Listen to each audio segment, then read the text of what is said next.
What is going on, people? Welcome to Throwdown Your Questions, episode 586. I'm your host, Tony Polanco, and tonight I'm joined by Emilio Lopez. There is no escape from death tonight. The murder trains are coming. Oh, man. Carlos Romero. Yo, yo, yo. Richard Bailey Jr. What's up, everybody? And Brian Manjoma. What up, what up? All right. And Manny, to that I say, oh, the murder trade. The murder trade. Miss Potatoes Johnson. For you guys who like Death Clock, you get that. Right at the top of the show, I'm going to say, first, no Chris action. He's tired. Needs to enact the Odin sleep. Brett may or may not show up. We'll see what happens. Adam may or may not show up. But for some of the show, I might be a little distracted because I'm currently helping cover Computex at the moment. My team is out there in Taipei right now, and it's 10:30 a.m. for them on Monday, which is interesting. But embargo's lifting, for some of these stories, so I got to be around. But it's perfect because I'm already doing the podcast, so it all works, All right, so let's get into it, man. Like I said, I might be distracted, but I will definitely go off. You're going to hear me go on an epic rant tonight about the first topic here. Oh, man. All right. So first two questions are both for our good friend, Michael Santiago. By the way, we are live, right? Just making sure. Yes. Okay, because I don't see anybody in the chat right now. I'm like, yo, bros, if you're going to be in the chat, this is the night to do it. Anyway. Yo, man, they're all watching. They're watching all that Computex coverage that's going on. Nah, they don't give a fuck about that. Okay, I see you, Carlos. Yeah. First the question of our boy Michael Santiago. I hope he shows up tonight. Anyway, first question. I'm almost tempted to combine both of these, and I may, but we'll see. First question is, how does having logos of rival consoles during the Xbox showcase help sell Xbox consoles? All right. So for you guys who may not know, who actually went about your weekends as normal, on Friday, one of these fucking Xbots on Twitter made a post saying how it's a bad look for Xbox to show its logo, like the logos of PlayStation and Switch during the showcase. And for some inexplicable reason, the Queen, Asha Sharma, decided to reply to him saying, you know what, that is a bad look. We'll look into this. And I'm like, why are you validating these people? And that set off 3 days of stupidity on Twitter, bro. They're still going at it. The shit started Friday, still going. Basically, people saying that, Xbox shouldn't be showing logos of PlayStation and Switch. And if that's the case, why aren't PlayStation and Switch showing logos of the Xbox? On and on and on and on. A bunch of stupidity, And that's what I want to rant about. I got a few things to say, To the question specifically, how does having logos of rival consoles during the Xbox showcase help sell Xbox consoles? Here's the thing. A lot of people don't understand, right?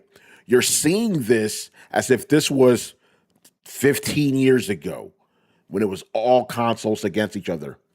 Xbox is not in the business of selling consoles anymore. They're in the business of selling you games and putting those games everywhere, right? So when you understand that, then you won't, because here's the thing. Why don't PlayStation and Nintendo show logos of Xbox or Switch or vice versa, right? Because they are in the business of selling consoles. When you watch their show, they want you to think that you can only buy the game on their system, right? Xbox, not only is it in dead last place, but they're literally the biggest third-party developer out there at the moment. They want you to buy their games wherever you can. They are not in the business of selling you consoles. And furthermore, right, them trying to sell you consoles makes no sense now, considering how consoles cost so goddamn much money, So, because a lot of people want Xbox to go back to full exclusives. And don't get me wrong, if I had the Thanos power of the snapping, I would make it so exclusives matter anymore. But in the current age of baby Latino Jesus 2026, that's not the case anymore, bro. You know, all the consoles cost a lot of fucking money. You know, so why would you hamstring yourself by only putting shit out on one system? And I know what you're gonna say now. Oh, what about Sony? They're going back to exclusives. Yeah, for now, I'm gonna make a bold prediction right now, people. I think Carlos controversial, even son. No. I think Sony's gonna reverse that policy in a year or two. After, yep. They're gonna because right now PlayStation sales are already tanking, right? They're gonna be like, oh shit. We're making these expensive ass games. No one's buying them on our system. Put them somewhere else. Maybe put them out closer to the release date, you know? So I think that's it. My point is, it is a bad business decision at the moment to have your games only on one system, right? So Xbox is not going to go back. Bro, how many fucking copies of Forza Horizon 5 didn't they sell? On PlayStation, they sold a fuck ton. You think they're going to reverse that policy? Fuck no. You know? So if you think Asha is here to give you exclusives, you got another thing coming, you know? You're not going to get what you want. You know, I would love it if fucking Sydney Sweeney was in my bed naked right now. That shit ain't going to happen. You got to live in the real world, people. You know? Not the world that you want it to be. And I'm not saying this to try to be an asshole. I just want you to keep your expectations in check, you know? So this whole ranting and raving about, logos, it's fucking dumb. It is ridiculous, man. You know, Xbox is not going to reverse course.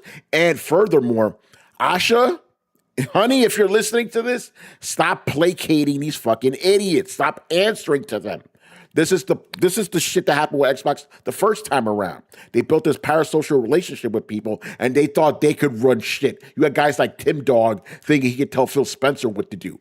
You got to be like Sony and Nintendo. You keep a long distance from the fucking fans. You do your thing. You listen to feedback, but you don't want to fucking engage with them. Make them feel like they're part of the fucking family. You know, like dudes like Colt Eastwood and stuff. Well, no hate against Colt Eastwood, but it's like. You need to keep people like that at an arm's length, the way Sony and Nintendo do. And listen to the fans, but you don't need to engage. You don't need to make them feel like they're fucking part of the family, you know? So that's my take on that. Again, I'm going to jump to the second question. Fuck that, because it's all tied together.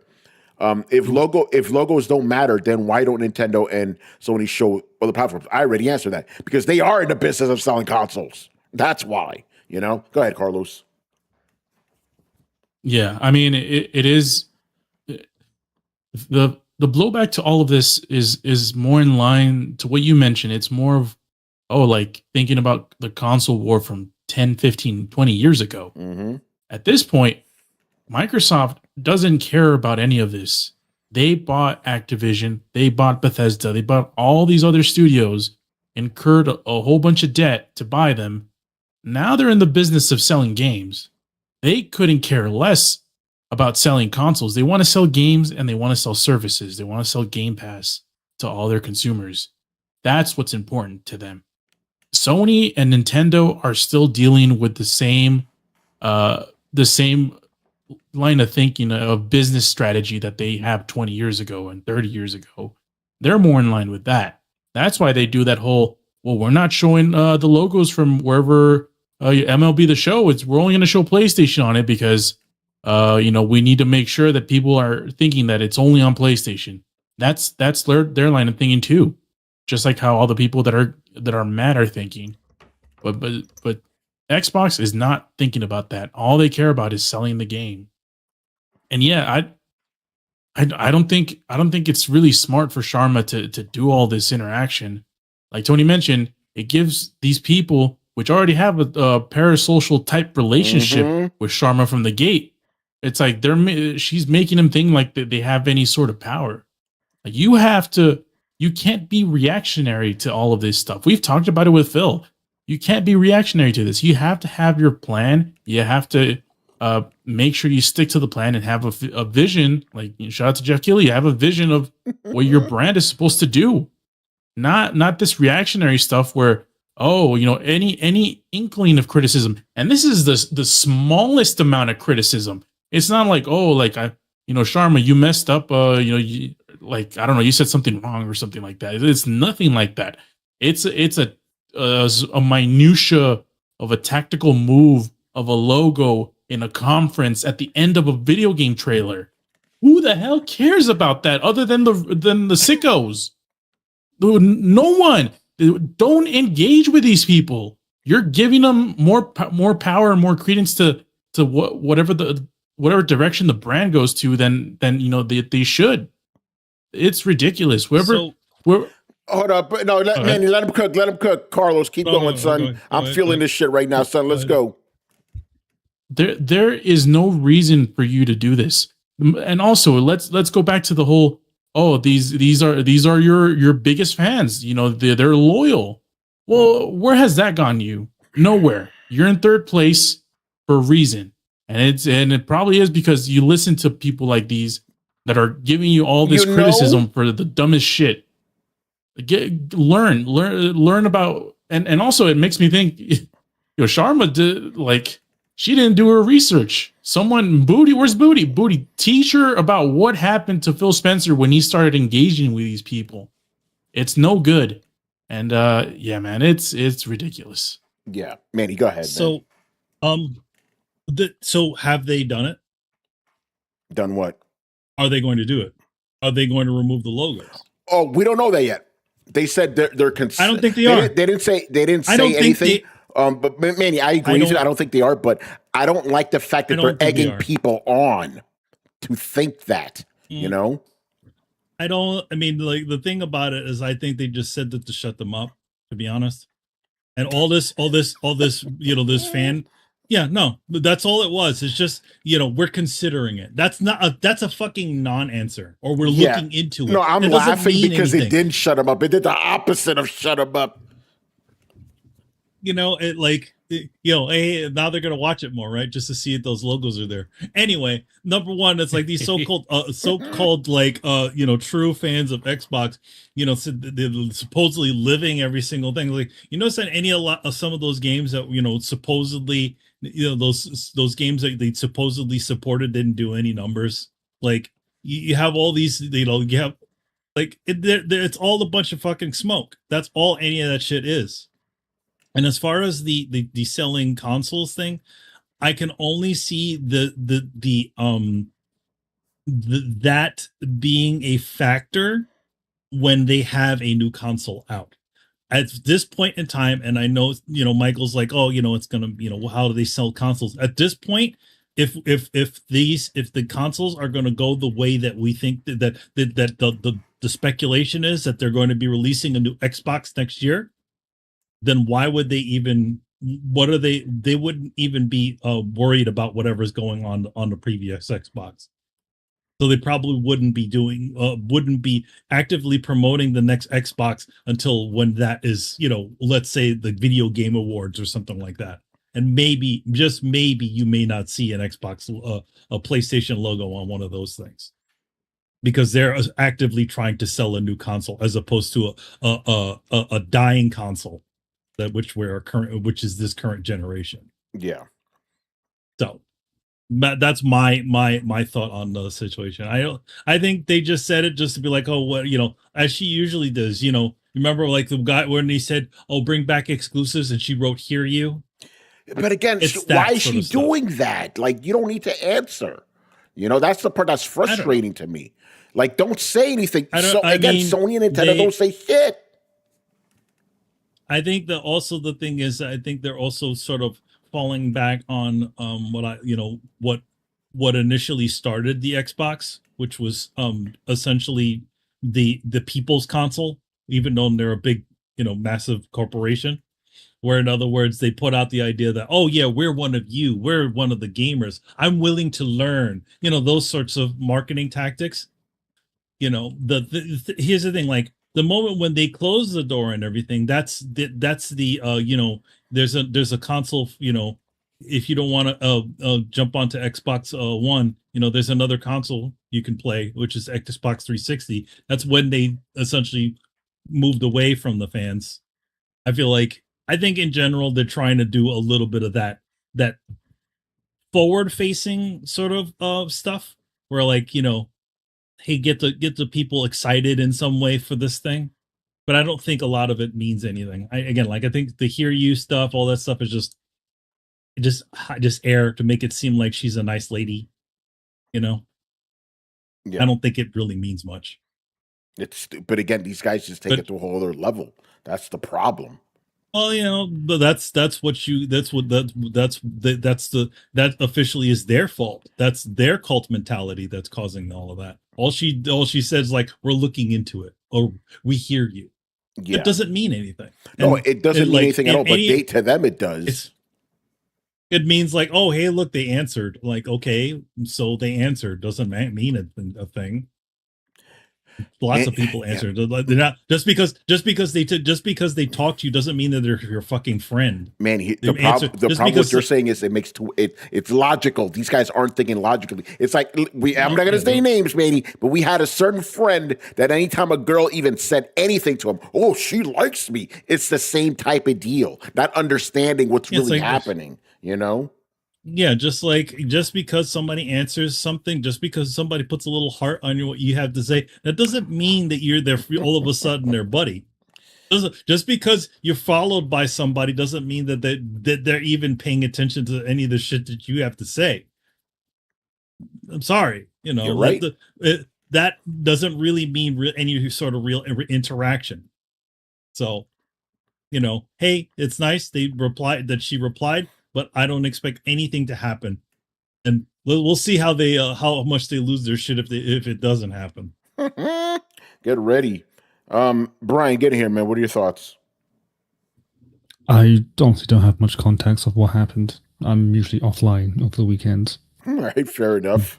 That's a smart idea. That is a smart idea with these fucking idiots. I was offline too. I wasn't paying any sort of attention. So. But all I can say is that it's whatever is going on, it sounds very much that the people had a reduction in the mental accelerated thinking. Yes. But I can't say that word. I'll say it. They're fucking retarded. You know? They're being fucking retarded right now. Rich, what are your thoughts on this, man? So first and foremost, I agree with everything that has been said, right? Yes, of course I do. Let me just say this. Manny, when he made the comment about the last time Sharma said, hear you, I think now that's what she's supposed to say in every response. So because she did not say that this time, then I was like, all right, that's not good. All right. But I mean, honestly, though, I understand the people that are angry about the logo thing, but we all know this is how business works. And I will say that it does work for PlayStation because a lot of people that I continue to talk to over the years, anytime they see a PlayStation presentation and they see a game that they know is not exclusive to PlayStation, they assume, well, all these games are only coming to PlayStation. And I have to tell them multiple times, no, that's coming to Xbox too. And then I know that some time ago, we saw PlayStation do a social media post where they had a show, and then Xbox posted on Twitter basically saying, oh, yeah, these games are coming to Xbox also. So, yeah, it's the back and forth thing. But, I mean, my whole thing is we already know, well, we know most of these third-party games are coming to every platform. So, Xbox and this whole thing about trying to be exclusive, we will see how that goes. I don't really know what's going to happen. Obviously, Gears E-Day, which is the game that they're going to be talking a lot about this upcoming week, I want to see whether or not they announce that's coming to PlayStation. That's all I want to hear because that should be a very interesting responses because that is the first opportunity that they have if they want this to only be on Xbox and PC. That's your perfect example right there. So I look forward to seeing what they have to say about that. Here's the thing. If you do it for third-party games, I actually wouldn't have an issue with it.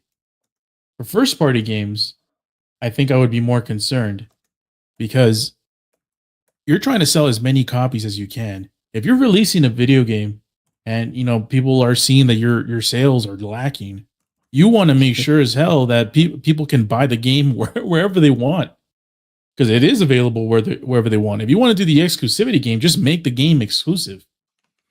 Yeah. You know, the logo isn't gonna automatically make the game exclusive.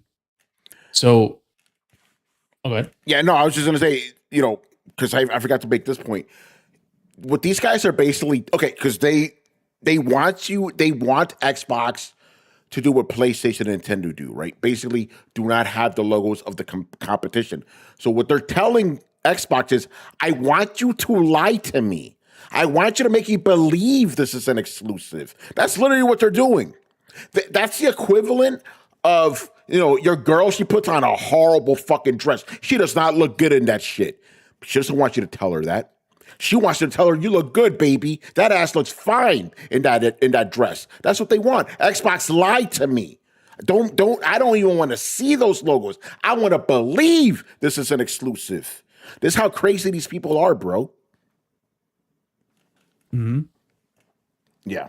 Anyway. Yeah. So I don't think Microsoft is any, I don't think they want their games to even feel exclusive, because they want to sell as many copies as they can.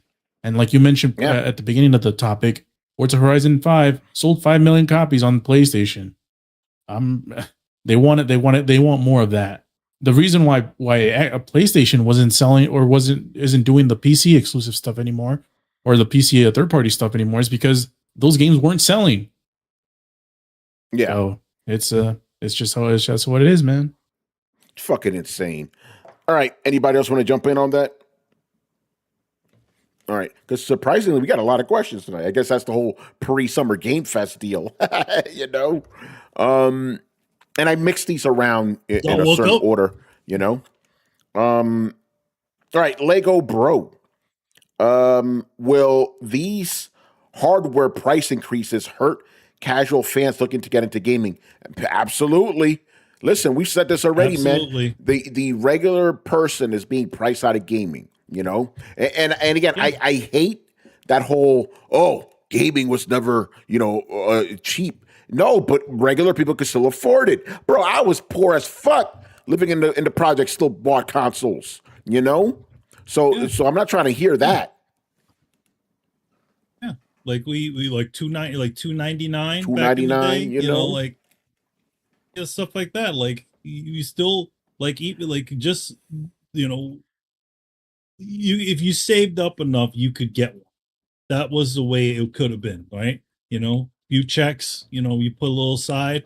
But I mean, it's like now it's like, okay, well now we're talking about like rent for some people to afford a fucking console, by the way. It depends on the part of the country, because I wish my rent was fucking $8.99. It was $8.99. There are people, in poor areas, $8.99 a rent. Like, back if you're under rent control up in NYC, you're probably currently paying $8.99 if you had your place since the 80s. Yeah, I'm about to say, because I live under rent control too, motherfucker. No. But your point. Your point point stands. That is literally rent money for some people. Come on, son. It's rent money for people. Not then $1,000 for that Steam Deck thing, the OLED one. Come on, man, that's a lot of money. Yeah, $13.49. And just to blow it all at one time. These motherfuckers don't even offer like a payment plan for that shit. Right? You got a layaway. You just got to buy. Yeah, well, but that's what we used to do back in the day. You wanted to buy something expensive, you do your little layaway plan, and then you get your shit. But Manny, I don't know, man. Oh, go ahead. My bad. But I don't. And then the thing is that you're spending like $800, $900 on this thing, and they don't come with anything. And these places are not even making it worthwhile for people. Okay, yes, granted, PlayStation 5 does come with Astrobot. All versions come with not Astrobot, Astro's Playroom. But you know what? If you're going to throw up the price, put Astrobot in there too.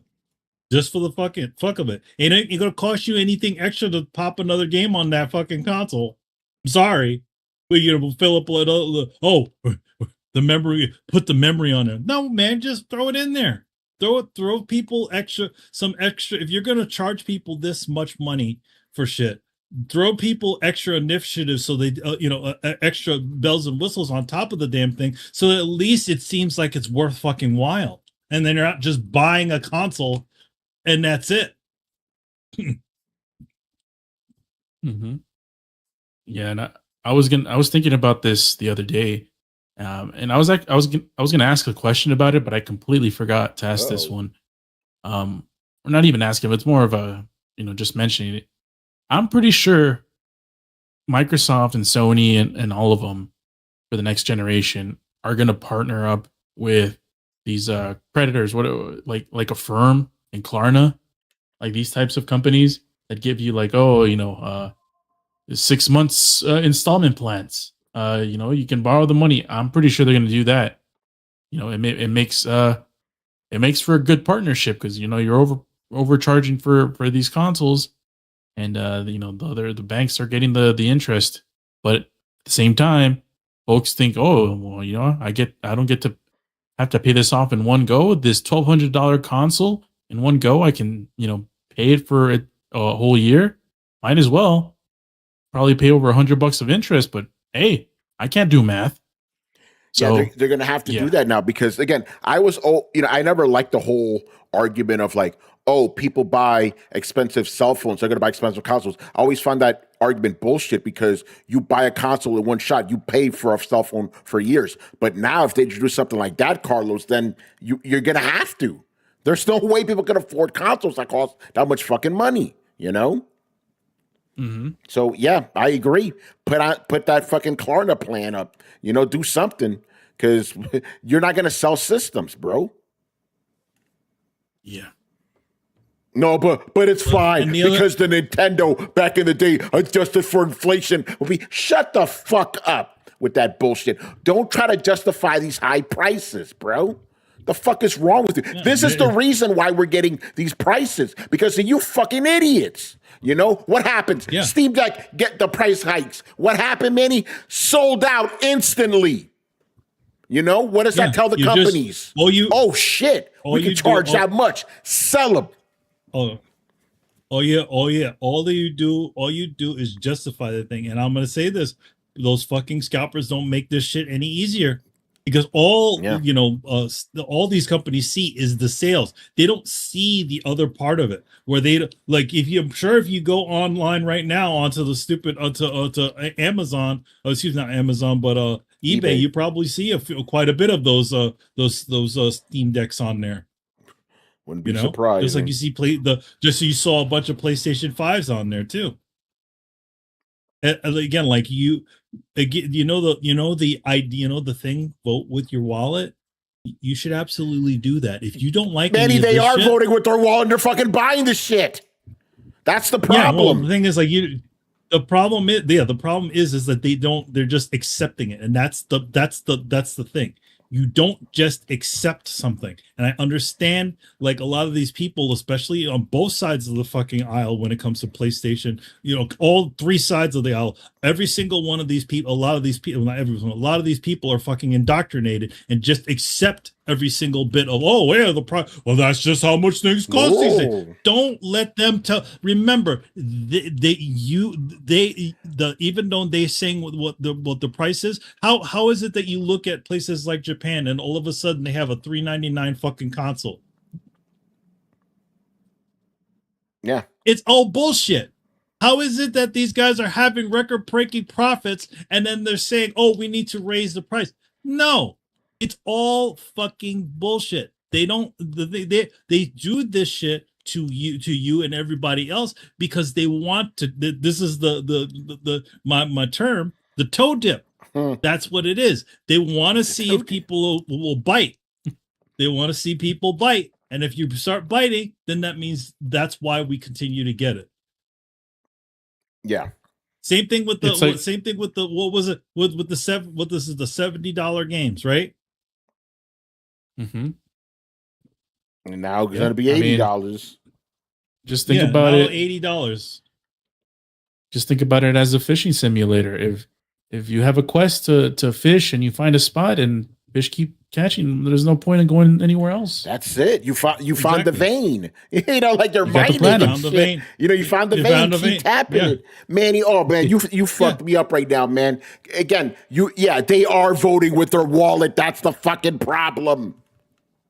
That's the thing. It's like but the thing about it is that like they'll be like, oh well, that's it. They just accept it. That's the problem. You're not. The thing is that you'll complain about it, and then you just on the other end you'll go out and buy it. Well, I guess that's how much things cost these days. And now they're Remember, man. Go ahead. You remember? I also have a belief that inflation in general is just bullshit. It's just them saying, okay, we want to make this amount of money. They'll raise up the price just to see if they fucking can, and they'll do it. And you bid it, and now we're in that space. Now we're talking about $1,000 consoles for the same bullshit that was out not long ago. What is wrong with you people? You're right. Well, in the future, it's not like it even was a new console that they put out. Like Steve, Valve didn't just like do some like rejigger some shit, made some, like, oh hey, look, it's a little bit better now. No, it's the same bullshit. You just bought it a fucking again. Mm-hmm. You could have bought that shit used. Yeah. Oh yeah, and they also again another reason why this shit is bullshit. Have you looked at the refurbished prices for the same consoles? They went up on Steam Deck, by the way. Oh, they went. Refurbished consoles went up magically. Mm-hmm. That's the telltale sign that this is bullshit. What is it? Market conditions affect a fixed console that's probably been collecting dust on a shelf for at least for 6 months. Yeah, it's BS, man. Clownery. It's clown world shit. Well, I will say this: in the future, people are not going to be voting with their wallets. They're going to be voting with their credit. They want to be using the public credits. Who did I tell the credits? Only money. I don't know. Well, obviously, mind tricks work on everybody. Most of the people that bought this shit. No, because you have dudes that are like, "Yo, the price is going to go up again. Buy it now." We know somebody on this podcast who said that who's currently not here right now. Just saying. Yeah, Brett. But the thing about it, and as stupid as that sounds, Brett's right, because there's the mind trick of artificial scarcity. It's not going to be like this any other time. And then obviously he's asking me if I'm going to wait. I'm like, you know what? I'm not going to wait. No, if you don't like the game you're playing, leave. Just leave. Simple as that, man. Like the thing is I understand like people like live their lives on FOMO. You really need to like throw that shit right out the window.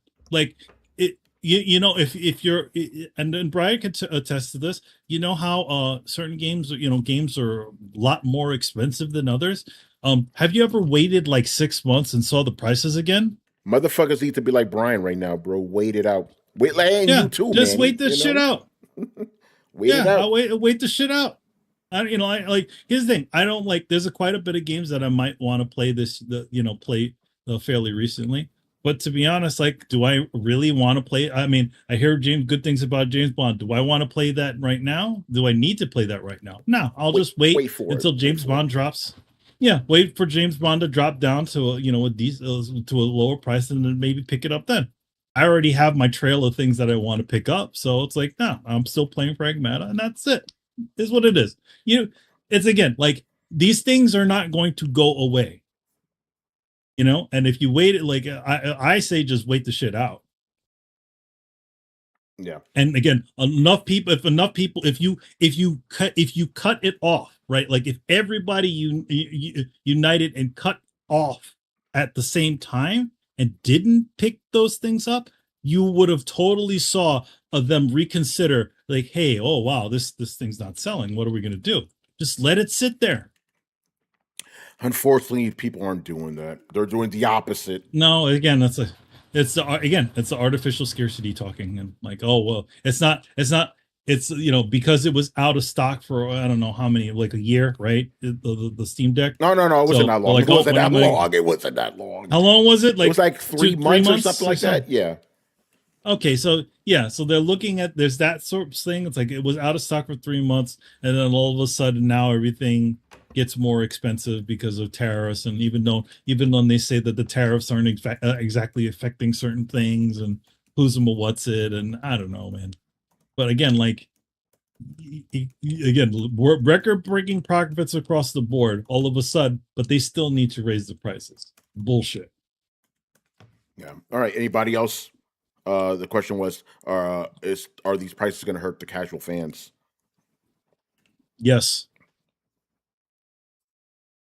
All right. I think this is the same thing. This is the same argument that I use for the comic for revitalizing the comic industry. People shouldn't really need to be thinking about the purchase, right? You should be thinking like, hey, wow, that's a pretty decent price. I'm gonna buy that right away. That's what it should be. It shouldn't be at the point where you just gotta go like, I don't know if I have enough money for this.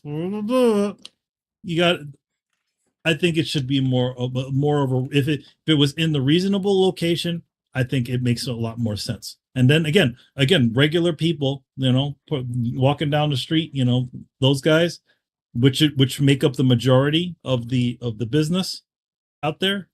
Again, like you making it attractive to those people, and that's what you always want, not just the trues. The trues, as you look at the numbers for even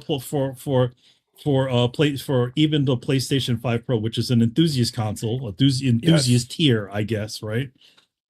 It still doesn't match to whatever the regular console is. Yeah. All right. Move on. Like I said, we got a lot of questions tonight. George W. Cush. Were we wrong in judging Nintendo for the Switch 2 price? As of today, they're the least expensive option to play Resident Evil 9, Pragmata, Cyberpunk, Final Fantasy 7, and all the Nintendo exclusives. Yes, the performance isn't as good as the other consoles, but it's portable, so it should be compared to the Steam Deck. All the games I listed perform better on Switch 2 than Steam Deck, and now it's almost half the price. Software prices are shit, though. I didn't think about it like that, but you're right. The Switch 2 is about to get a price bump, and it's still one of the most affordable ways to play, especially new games too, which is crazy, But this is the world we live in now, Well, I mean, the thing about it is, it's like they could probably sell even more if they kept the price the same, but they're not going to do that. They're not going to do that. They see the blood in the water, and they're all going to bump up all their prices. Most affordable, yeah, it is the most affordable. What are you running at those games at?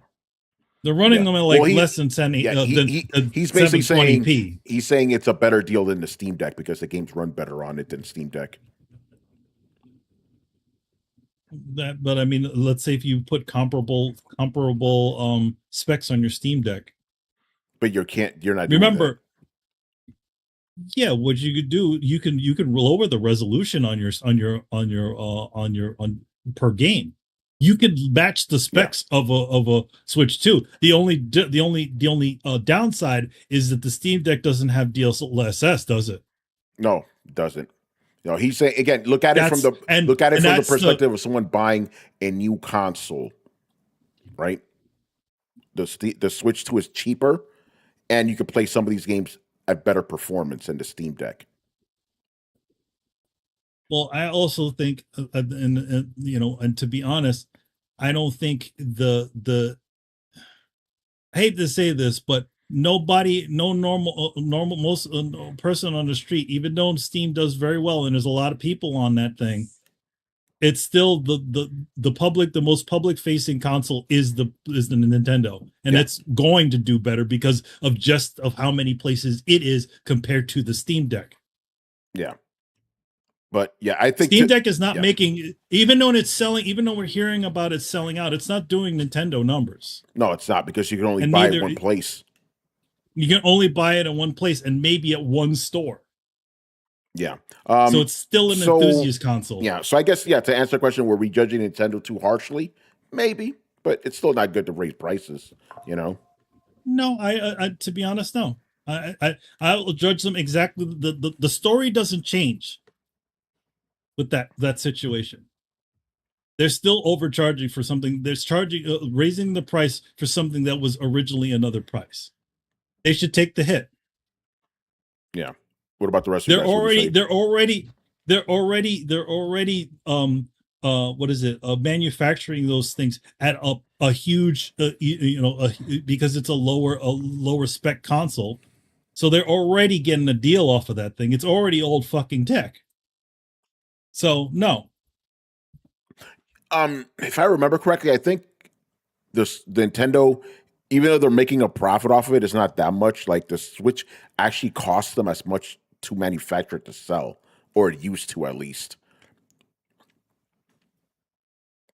So yeah. Yeah, I mean, the thing with the Steam Deck is it's just been out for way longer. So and it's way more expensive too. So yeah, man, I don't know. The Switch 2 is sort of the bargain console these days. Have we been judging it too harshly? No, I don't think so. But I will say this. I am surprised at how many new third-party games actually show up on it. As opposed to when the original Switch came out. Like you mentioned, Pragmata. The DLSS is that saving factor, man. It really is, yeah. Yeah. And like Pragmata and what was that other game you guys mentioned? I forgot. Pragmata, Resident Evil, Requiem. Yeah. Cyberpunk. And Call of Duty. Yeah, that's right. That's also coming out. So I mean, as something as an alternative to a whole lot of the expensive stuff, yeah, I mean, it is a bargain for sure, but it still has its downsides. It's not like you're playing the best of what you can, because if you're comparing it to a PC that costs maybe twice as much, a little more than twice as much, it's night and day. But it is portable, so I mean there are trade-offs with that. That's the thing, but I mean it's not like you're not getting any of the bells and whistles that you get on even the Steam Deck, right? You don't get all the strand hair system. You don't get the light bit of ray tracing that's happening on that thing. So that's the thing. Like if you can't tell, if you can't tell the difference, I guess it's fine, right? Yeah. Does it Pragmata? How does it run on Steam Deck? Because it may not be that good. I don't know. Is it Steam Deck certified? I mean, but again, is. But the thing is that there's nothing that's stopping anybody from doing little nips and tucks on those games to get them to run properly. I mean, again, like Nintendo Switch is running those games at like 720p and handheld mode, yeah. Like in handheld mode, and again, it's got all that, even it's not even running them at 1080p. To be honest. As far as I remember, they're running it both at like 1080p. It's just maybe you get a little bit more. Yeah, well, I think is Pragmata also running at 60 frames per second? Because I think it's running at 30. I think it's probably 30. Yeah, I think it's running in 30. Yeah. I mean, you're gonna get a compromise. You're gonna get a compromised experience. You're gonna get a compromise anyway. Regardless. But again, if you're hard up for money and you need a new system, yeah, the Switch is a better one because it's it has new games and it's cheaper. Because the fucking Steam Deck is so goddamn expensive now, I don't want to tell people don't buy it,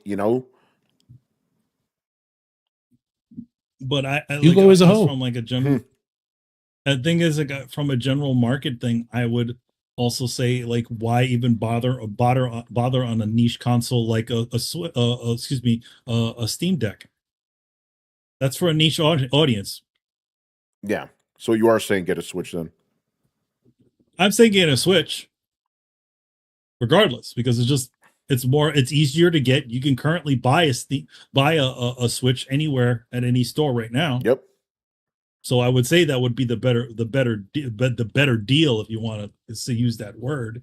But it's still not good that they're essentially bumping up a price on an old fucking console. It's crazy, man. All right, anybody else want to jump in on that? Just real quick, I will give also Nintendo credit because they're giving you a long time between the price increase and the announcement, because isn't it supposed to be going into effect September? Yes, September. So yeah, they gave you plenty of time. Unlike Steam Deck, it's like, well, we're changing the price now. Yeah, now when is it going into effect right now? Yo, it's funny. I had so many conversations with people. Yo, when is this happening? I'm like, it's like Watchmen. When is it happening? It happened 30 minutes ago. Yeah, I think the other thing and the important thing on the Switch end is, granted, yeah, now you can still buy the Switch 2 for the original price. That also works towards sales. Oh yeah, that's my theory. Like, they want to bump up because remember, Switch 2 has been struggling with sales. This is a great way to bump up those motherfucking sales. Yeah, you just tell them, hey, well, the price is going to go up. It's crazy. That's what happened. That's what happened with PlayStation, right? When they said, "Oh yeah, the things are going to start going up." Yeah, the Switch is like a treasury bond. It's like how the treasury bond guarantees you interest. It's like you can buy this. This is going to cost a lot more. You're making a profit. That's funny, man. All right, where are we right now? Gaming engineer Alpha Chut. With the recent Steam Deck price hike, do you feel confident that the Steam Deck 2 will ever see the light of day? That shit ain't coming out for fucking years. Look how long they've been delaying the Steam machine. Something they announced. They know with current market conditions, they're not putting that shit out, bro, anytime soon. So get that shit out of your head. It ain't happening. I still think, remember, if things were normal, new consoles, the next console generation would have started next year. I think that shit's getting delayed, bro, across the board. Xbox, maybe they'll put out Helix, but I'm even starting to doubt that. Oh, Tony, you're flip-flopping, motherfucker. Bitch, I got new information. Look at the way shit is going, bro. Like, I think this whole generation is going to get fucking pushed back, and that includes the Steam Deck too, And like I said before, man, keeping it real, the shit we have now is plenty powerful enough for your games, and you motherfuckers got a rich backlog of games. Get to those games. Bro, think about it like this, man. This kind of goes to show you, like, did we really need to upgrade shit? Did we really need to? Fucking AMD just announced that they're bringing back the 10th anniversary edition of some fucking old-ass chip because it's cheap now, Like, you have to buy doing that. Old shit, bro. Go ahead. You know why they're doing that. It's because they don't have the capacity to make more new GPUs because of the data centers. So and I gotta check. Let me check because I forgot if it was a CPU or GPU, but yeah, that's what it is. It's like, I'll check. I think it's a CPU because they're talking about you can still use your old motherboards and shit. Like but it goes to show it's like that shit was good back then, and apparently it's still good now. Man, I don't know, man. We really do live in the worst fucking timeline. But yeah, if you got a system, hang on to it for dear life, man, because you're gonna need it for a few more years. There is no reason to buy old shit for more money. Keep your shit now. Man, I don't want to use that term anymore. Vote with your wallet because you're telling motherfuckers, oh, buy it. Oh, man, you tell them, go buy it now, bitch. Vote with your wallet. Maybe I will. Maybe I will. Tony, you told me to buy this shit, so I did. Bitch, I didn't tell you that. You said vote with your wallet, motherfucker. God damn it, he got me. So he had to don't vote with your wallet. Don't, bitch. I won't. So yeah, Steam Deck 2. This shit ain't coming, bro. Does anybody disagree with that? Not anytime soon. Yeah, I don't. I mean, to be honest, it's like since they're already squeezing as Since you showed Valve that you'll buy old shitty um hardware for more than it originally cost, they're probably not going to do that anytime soon. Why? Yeah, exactly. You're welcome. Fuck. You only have yourself to blame, people. Yeah, exactly. You just showed them that you will buy an old piece of old tech for more money. So yeah, if that's the case, and if they end up doing this again for another round and it sells out again, they don't need to do a new Steam Deck. Jesus. Oh man. All right, next question here. A little bit of speculation. Out of all the upcoming showcases, okay, now we're switching gears. We're not talking about price anymore. A little bit of speculation. Out of all the, yeah, because we're fucking mad right now, you know. All right, a little bit of speculation. Out of all the upcoming showcases this week, which one do you suspect will have the biggest surprises? Ooh. The PC gaming show. Let's go. There you go. The PC gaming show. I mean, you know, why? I don't know, man. It might be Xbox. Who knows? I was about to say something about get me in trouble. Yeah, keep going. I mean, like, you know what? I will say the Xbox one, because we kind of know we have a pretty good idea as to what things are going to be. You know, at least the things that they're going to be devoting the most time to. Right? We know that we're going to supposedly get a bunch of Wolverine stuff. So, yeah. I feel like the Xbox one is the biggest question mark, because it's like, what are they? We know about E-Day, we do know about a couple of those things, but they haven't given any sort of, you know, like inklings as to what might be in it, you know? So yeah, they gave some inklings of what might not be in it. I think they said, you know, no Project Helix, right? If I recall correctly. Oh yeah, they said they already laid that down. Yeah, and no Fable, or at least Fable's not coming out this year. Yeah, so I don't know if we should expect it in the show. As far as for me, I think it's definitely the Keighley Award. They're not awards. The Keighley show, I think, has the most potential to surprise me, because for PlayStation, I know a lot of people are expecting a huge show, because, you know, they're doing the whole theater thing, and you know, they even have a countdown. So, you know, people are expecting this to be pretty substantial for State of Play. But we kind of know, you know, a lot of the stuff that they might be doing. Obviously, Wolverine being the highlight of it that everyone is expecting.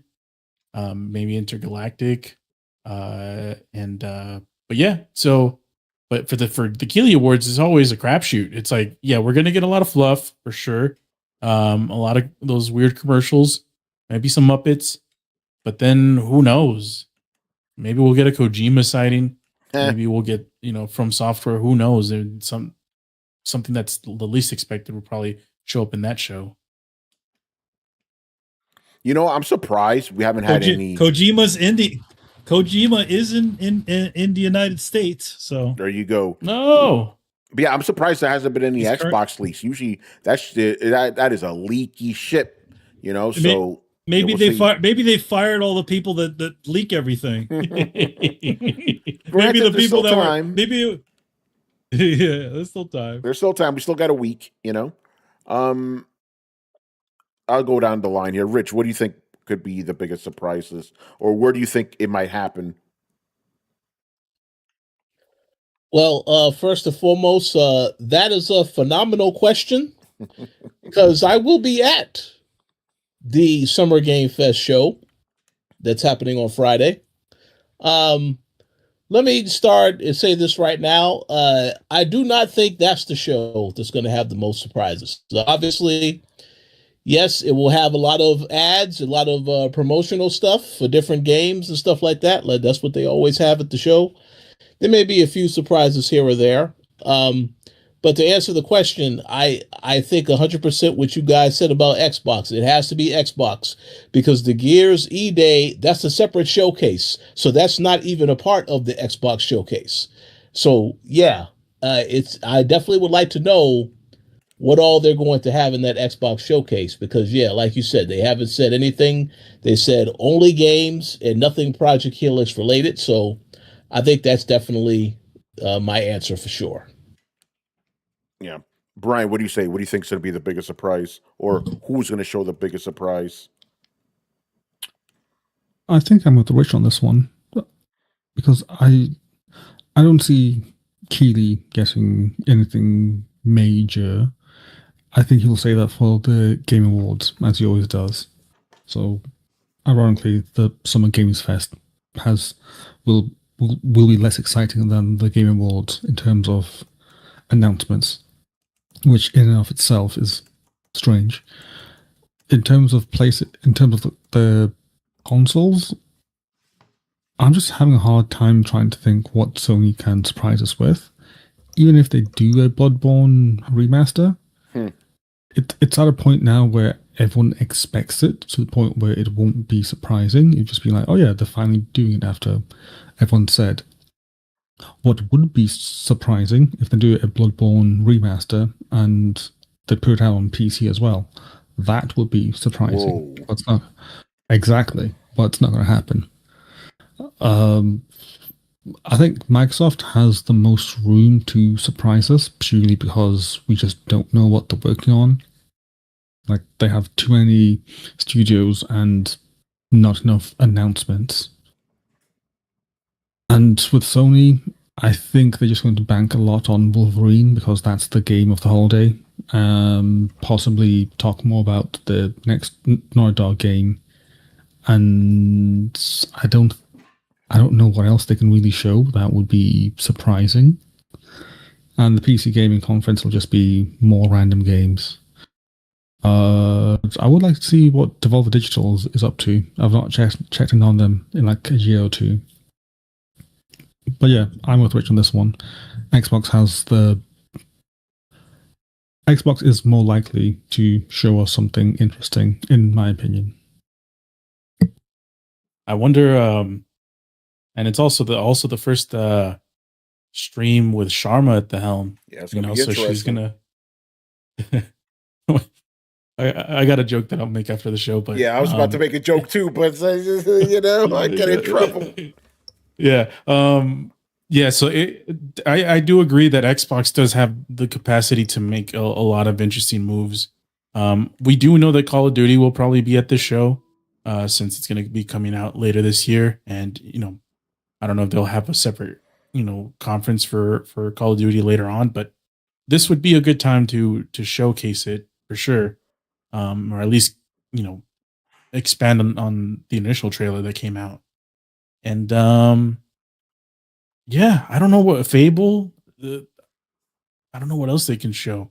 They already released Forza Horizon 6, so I don't think they'll spend too much time on that. Halo. Oh, Gears of War E-Day. That's another one. We know That'll for be sure. the big one, yeah. I mean, yeah, that's the big one. I don't know about Halo. Yeah, the question was about surprises, though. Yeah. No, yeah. So the reason I'm bringing these up is because we know they're going to be, for the most part, we know a lot of these are going to be shown. Yeah. And so there's less of a chance to be surprised when a lot of the announcements we kind of already know coming up.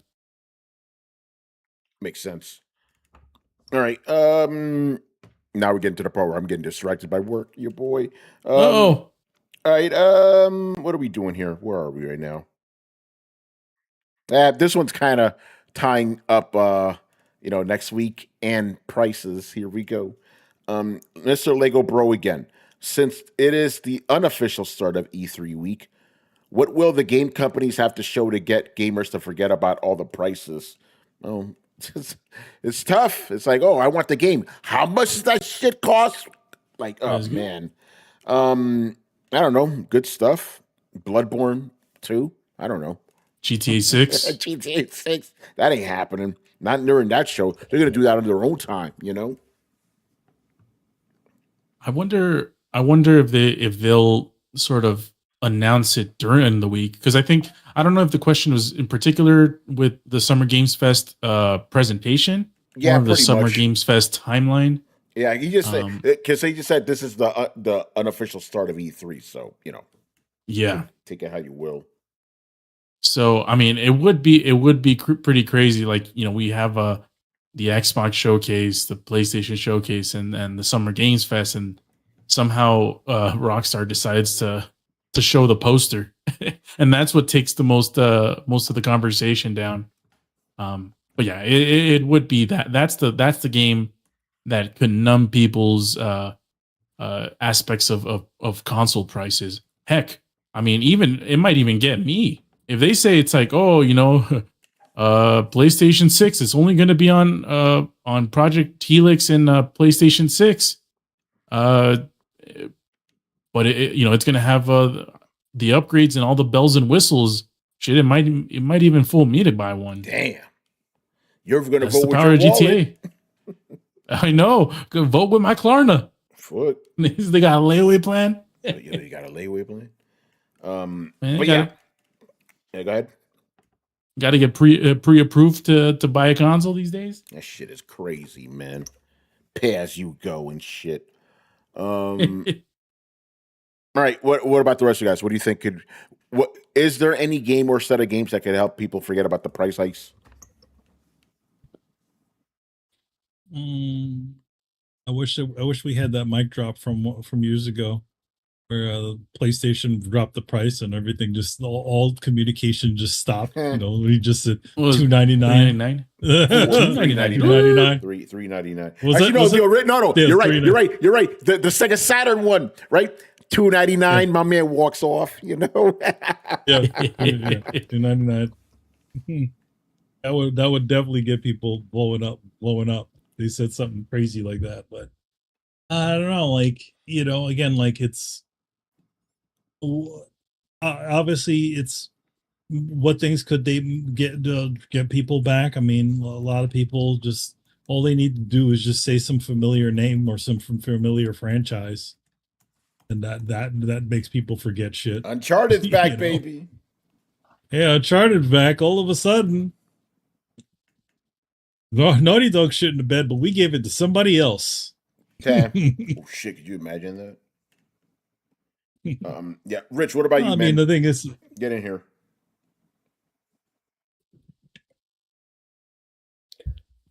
Yeah. So, I mean, yeah, it really boils down to the announcements that are made. There are certain games that are announced that may get people interested. I heard what you guys said about Grand Theft Auto 6. No chance in hell, Jack, that gets talked about next week. I'm sure Rockstar will wait until closer to the summer, a little bit into the summer, maybe July, then they'll start talking about GTA. That's just my guess. I don't know any inside information or anything like that. But no, yeah, I mean, they really need to wow us for what they have to show. Obviously, the state of play, clearly PlayStation has something to say because they invited our very good friend, Mr. Tony Polanco, to attend, and several other people who are in the industry. So I would think they have something to say, but again, I don't know what that is. Now, if I was going to that event and then I get there and the first game I see is that the heist game, Fair Games, if that's the first game I see, I will be walking out of that presentation immediately afterwards. Yes, absolutely. So hopefully that is not what people are going to be, that's not going to be heavily highlighted. But yeah, it just depends on what they show us to get us excited. So we'll see what happens. Yeah. Well, and here's another game that I'm pretty sure is going to be in the Sony conference is Tokon. Oh shit, that'll be there for sure. Oh yeah. That's not even a surprise. That's guaranteed. There's something else too, but I can't talk about that at the moment. Your boy. The off air. Okay. But yeah, Token is definitely going to be in that showcase. And if they have Tokon, they have Wolverine. Those are two pretty heavy hitters for the conference. I don't know. Did they say how long this conference is going to be? 1 State of hour. Play? 1 hour? That's the other standout reason. It's like, an hour? Actually, Rich, is it more than an hour? Yeah, I thought it was 90 minutes. Oh, well, no, shit. I think the ticket. Well, no, I think the ticket was 90 minutes. The Alamo Draft House thing was 90 minutes for that ticket. And maybe it could be 60 minutes. I'm not 100% sure. I have to double check that. Yeah, because either way, an hour is a lot. You know? Yeah. You saw the menu they got and shit. Yo, I'm actually I did see that. Yeah, I'm actually mad. I'm at even though I was invited, I actually can't go because there's a Microsoft build thing I got to cover. You know, so fortunately I won't be able to attend because I wanted to get the fucking fries and shit they had and the drinks. Well, you know, I told Mob Hits in the Discord. It's like, well, was it Mob Hits? I think it was. They showed the menu, right? It was Wolverine theme. They didn't have Berserker burgers. Yeah, they should have. That was a layup. Could have done that. They fucked up. You know, did they have the fastball special?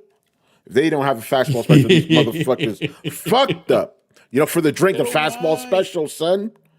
There you go. Brian, what do you think? What surprise announcement could they make to offset the price of these consoles?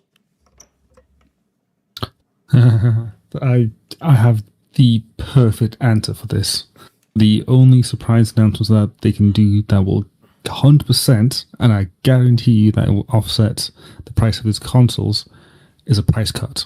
Oh shit! That's true. Imagine pretty that. much what I said. Yep. Market conditions. Oh man, no, you're right. That's a good one. All right, moving on. Young Savage. Will PlayStation's financial failures this generation, the Bungie acquisition, Marathon, Concord, Factions 2 cancellation, Horizon Zero Dawn, Horizon Higher, the online version, and potentially Intergalactic, ultimately offset their financial wins? As Chris confirmed from their financials, PlayStation is doing very well, but will it ultimately make no difference after all the wasted L's? It's a good question. It's like, yes, PlayStation is doing great, but they've had a lot of fucking L's, a lot of expensive L's, especially Concord, you know? So it's like, will that kind of negate all the wins in the end? You know, and we're already seeing another L happening right now in real time. Consoles ain't selling, you know? I don't know. I can't answer this, but I think there may be a tipping point, you know? But I'm not an analyst guy, so I don't know. Yeah. I don't know how, all these things hit the books. Obviously, they're a publicly traded company, so they show, all their profits as a company that they make from all the subscription services, the game sales, the console sales, and all that. I don't know how, and they talked about how Bungie essentially, I forgot the actual technical name, but they depreciated in value per se. I don't know how that looks across a spreadsheet or and also the Concord thing. I always wonder, because remember, Concord's been wasn't in development for 10 years, maybe over 10 years. Yeah, I wonder how 8 years. 8 years, yeah. 8 years. Okay, thank you. So I wonder how much of that budget was incurred by PlayStation, because they did purchase them after they even got started with that game. So I wonder how much of that loss actually went to Sony itself. It's a good question. So yeah, so who knows? A lot of these L's are pretty big, but they might not end up costing them anything. So maybe they won't even learn their lesson. Who knows? Yeah. All right. Anybody else want to jump in on that? All right. Again, I'm not a financial guy, so I can't really answer fully. All right, let's move on here. Matt Wheaton. Complete change of topic right now. Talk about RPGs, people. All right. Seeing as this is Dragon Quest 40th anniversary, what do you hope to see from Dragon Quest moving forward? Especially now that Akira Toriyama and Koichi Sugiyama have passed on. Keep the boat going, man. don't rock the boat.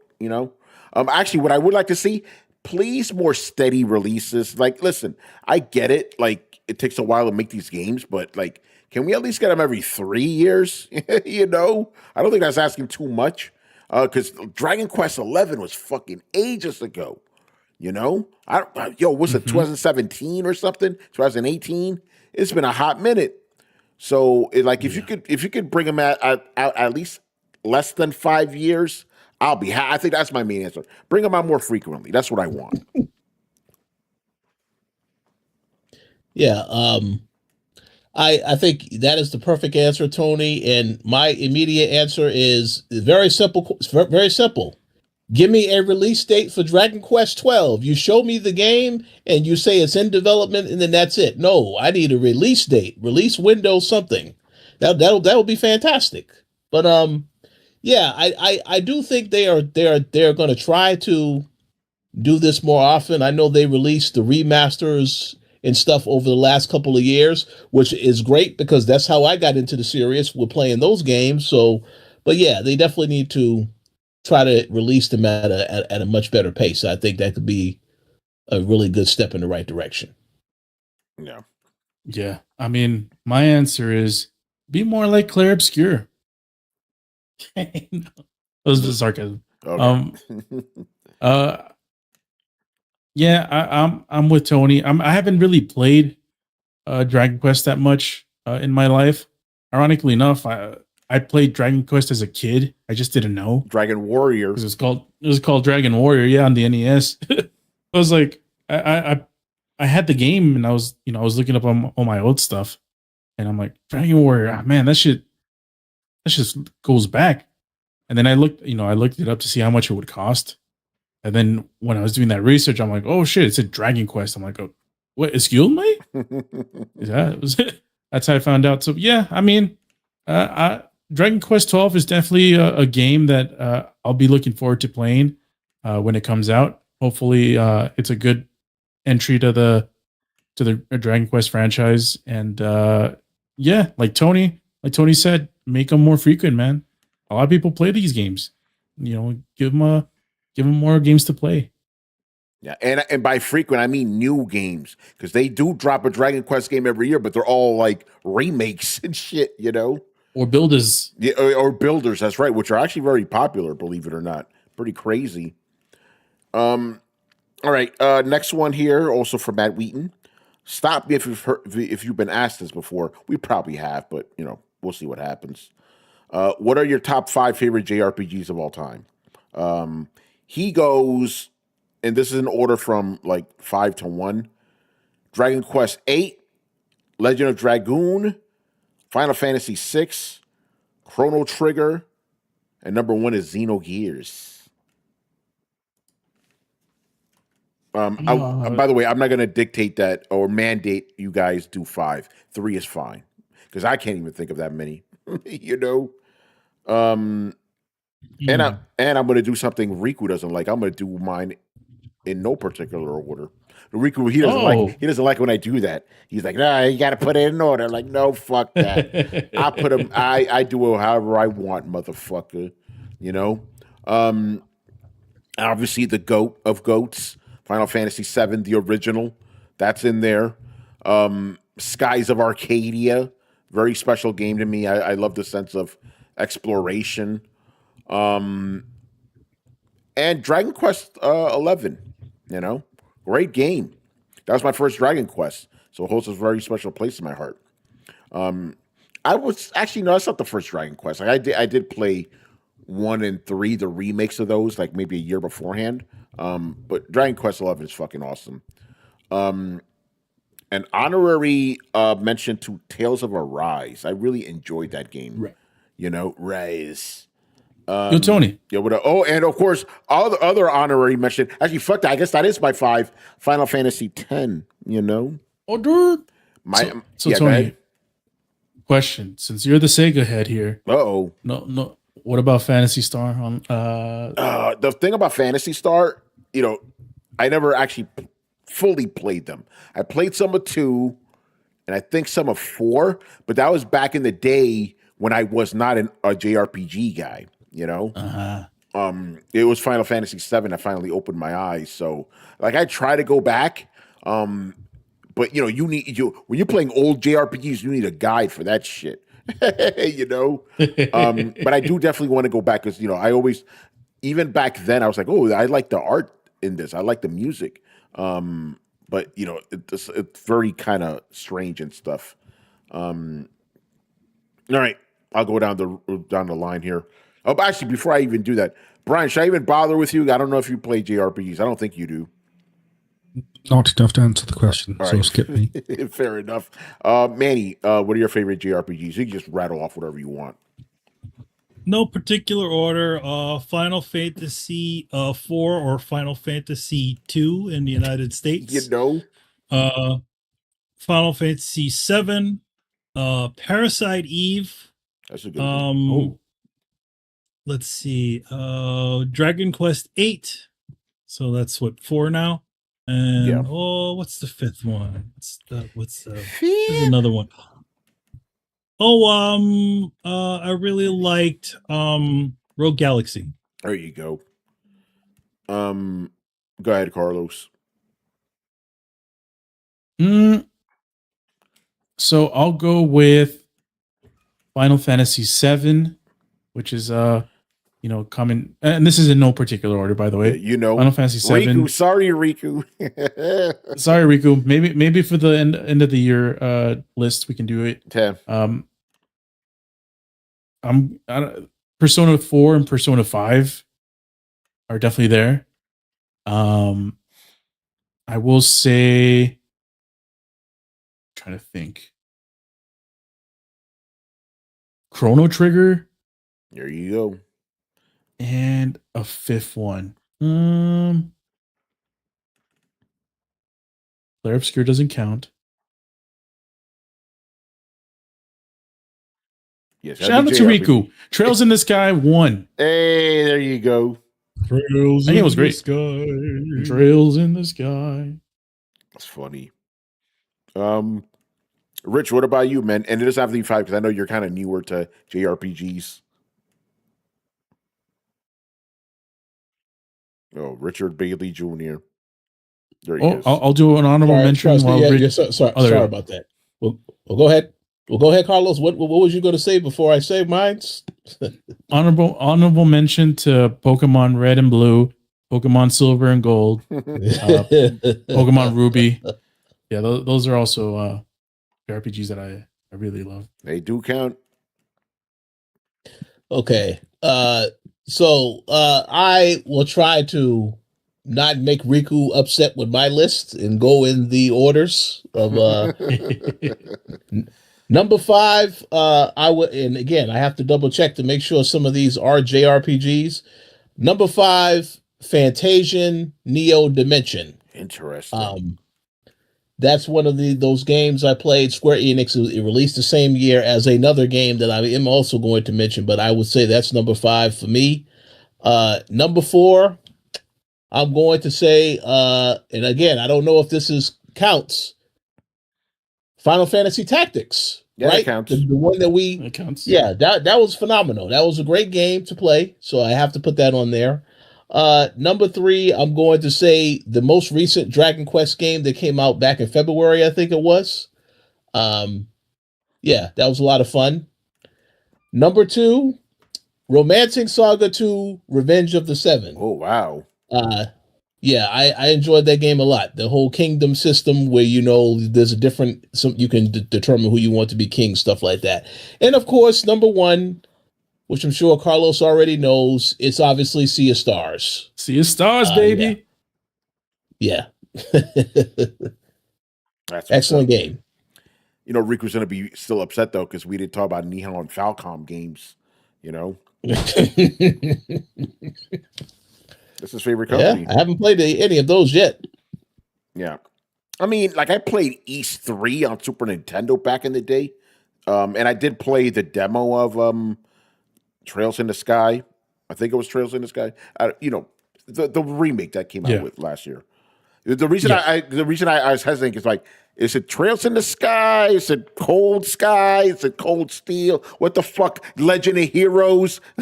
You know? Yeah, it's Legend of Heroes Trails in the Sky, but there is also the Cold Steel games as well. Fuck, man. No wonder I'm confused. You know? All right, man. Where are we right now? All right, moving on. Changing topics again, people. Illustrated Dio. If and when Capcom versus SNK 3 gets greenlit, which engine should it run on? I would like it to be the Unreal engine over RE engine over Unreal. Originally, he actually said RE engine versus the SNK engine. There is no SNK engine. They're using the Unreal engine. So by default, the RE engine wins, right? Like everything uses fucking Unreal, you know? And have you seen them graphics on RE engine? You know? But I would still like it if they made it. They would never fucking do this though. Make that shit cell shaded, you know? Or not cell shaded, like sprite based and shit. They're not gonna do that though. But yeah, RE engine for the win. We may have gotten this question asked before. Probably have. What's a forgotten fighting game that you want to see come back? Darkstalkers. That's the perennial answer. Ooh. You know? By the way, Dio says he wants Bloody Roar, Rumble Roses, Darkstalkers, Rival Schools, and Power Stone. Two Konami games. And Konami. Yeah. So the Rumble Roses and Bloody Roar are both Konami. Yeah. So my answer is also Darkstalkers, but for fun. Even though the original games were not that good, but they had dinosaurs in them, and that's enough for me. Primal Rage, man. Bring that shit back. Primal Rage. And Balls 3D.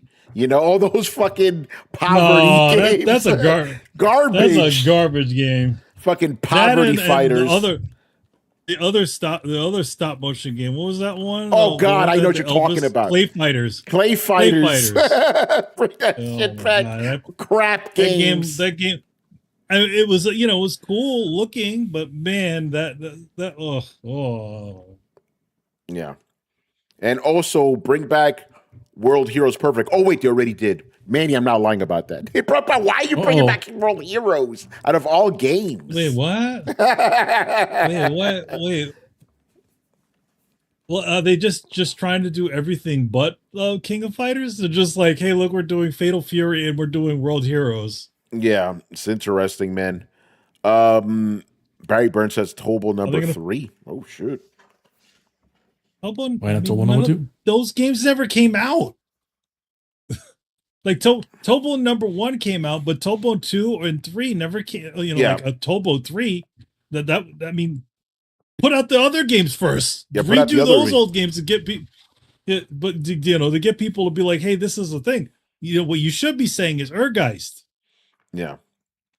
Oh, that's the one that has that has Cloud and Tifa in it. Remember Sephiroth in a fighting game? Yeah. By the way, I'm happy that my answer is no longer Virtua Fighter because it's coming. But honorable mention, Eternal Champions. I think that game could be a lot better. It was like kind of rough around the edges, think so too. But it has potential. I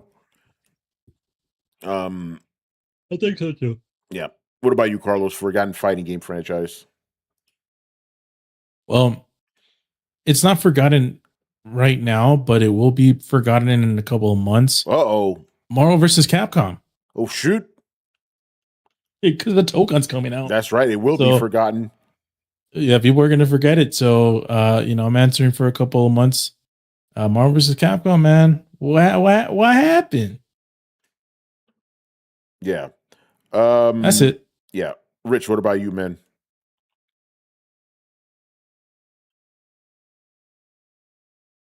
Uh-oh. Richard Bailey Jr. I can answer for Rich. Right, Dead or Alive beach volleyball. I need to bring that back. All right. Brian, what about you? What was the question? What fighting game franchise do you want to see return?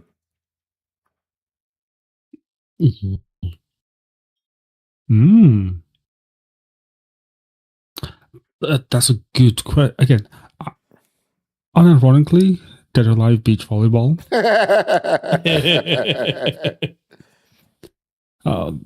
Again, I'm at a stage now where all my favorite fighting games exist to some degree. Maybe a Soul Calibur, since they've been quiet for a long time. Like PS3. I like that. No, they came out. There was a PS4 one too, I believe, 6. I could be wrong about that. Maybe it's been longer. Your boy, you know. Yeah. No, there must have been one on PS4 because Geralt was in the last one. You know, The Witcher. Yeah, that was on PS3.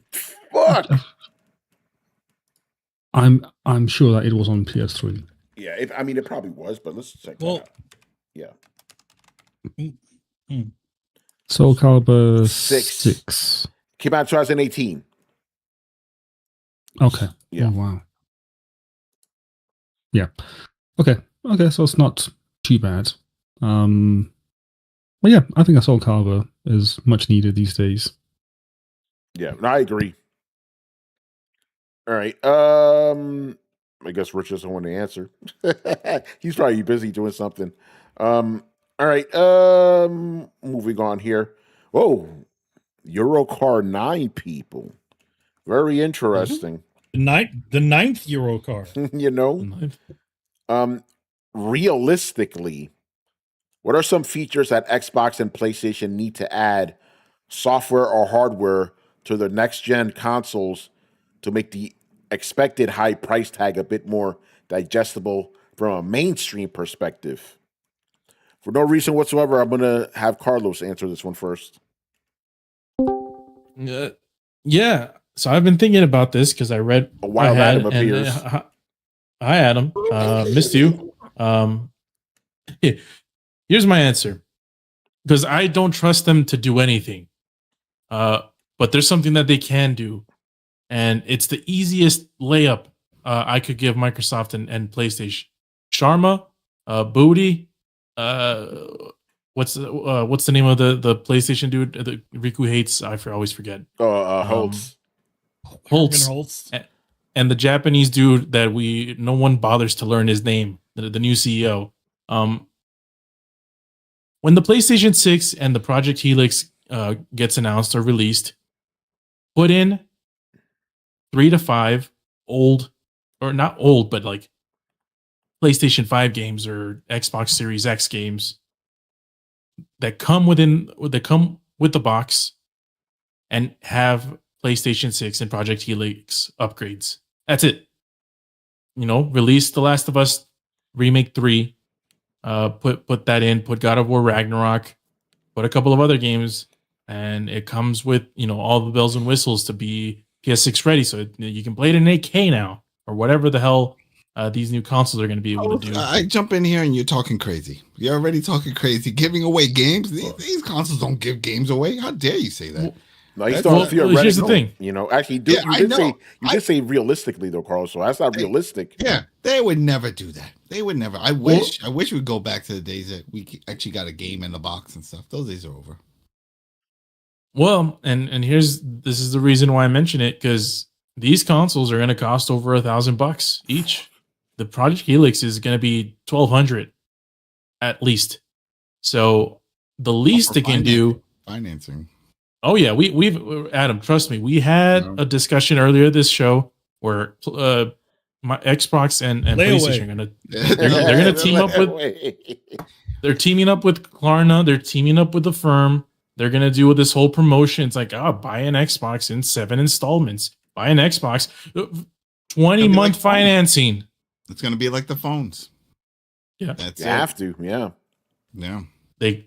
A wise man once said, "Gotta have something." That is true. That is true. That's what they're gonna do. Just like that damn Steam Deck. There you go. Another $200-$300, But hey, we've been preaching. I don't feel bad. I had some people say, man, now you want me to get it? It's like, no, I wanted you to get it before.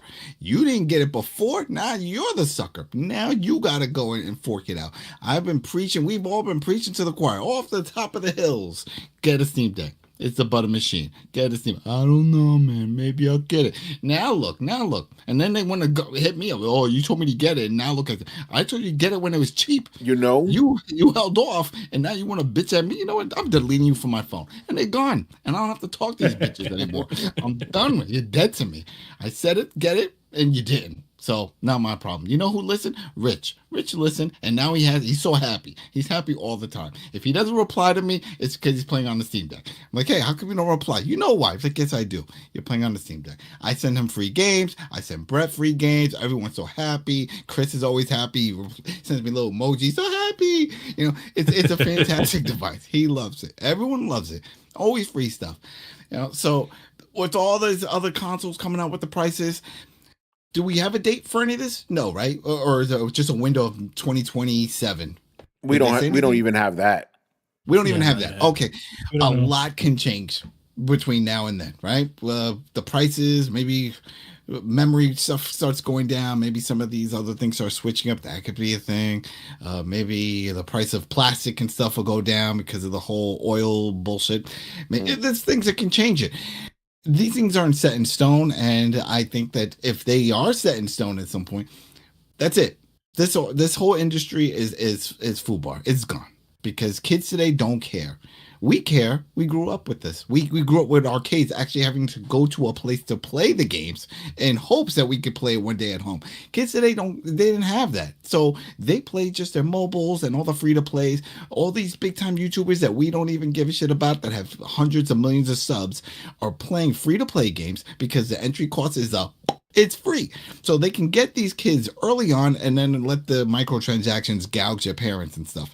You know, but at least they get them in the door. So they're not even concerned about, oh, there's a super expensive console coming out and there's all this expensive game, $80 game. No one cares. You see Nintendo games? No one cares anymore. Kids, they're not playing that anymore. That the Mario world doesn't exist to them. It's there, but it's not the focal point. It's not the center point like it is for us. Like, oh, we grew up with that. We know it.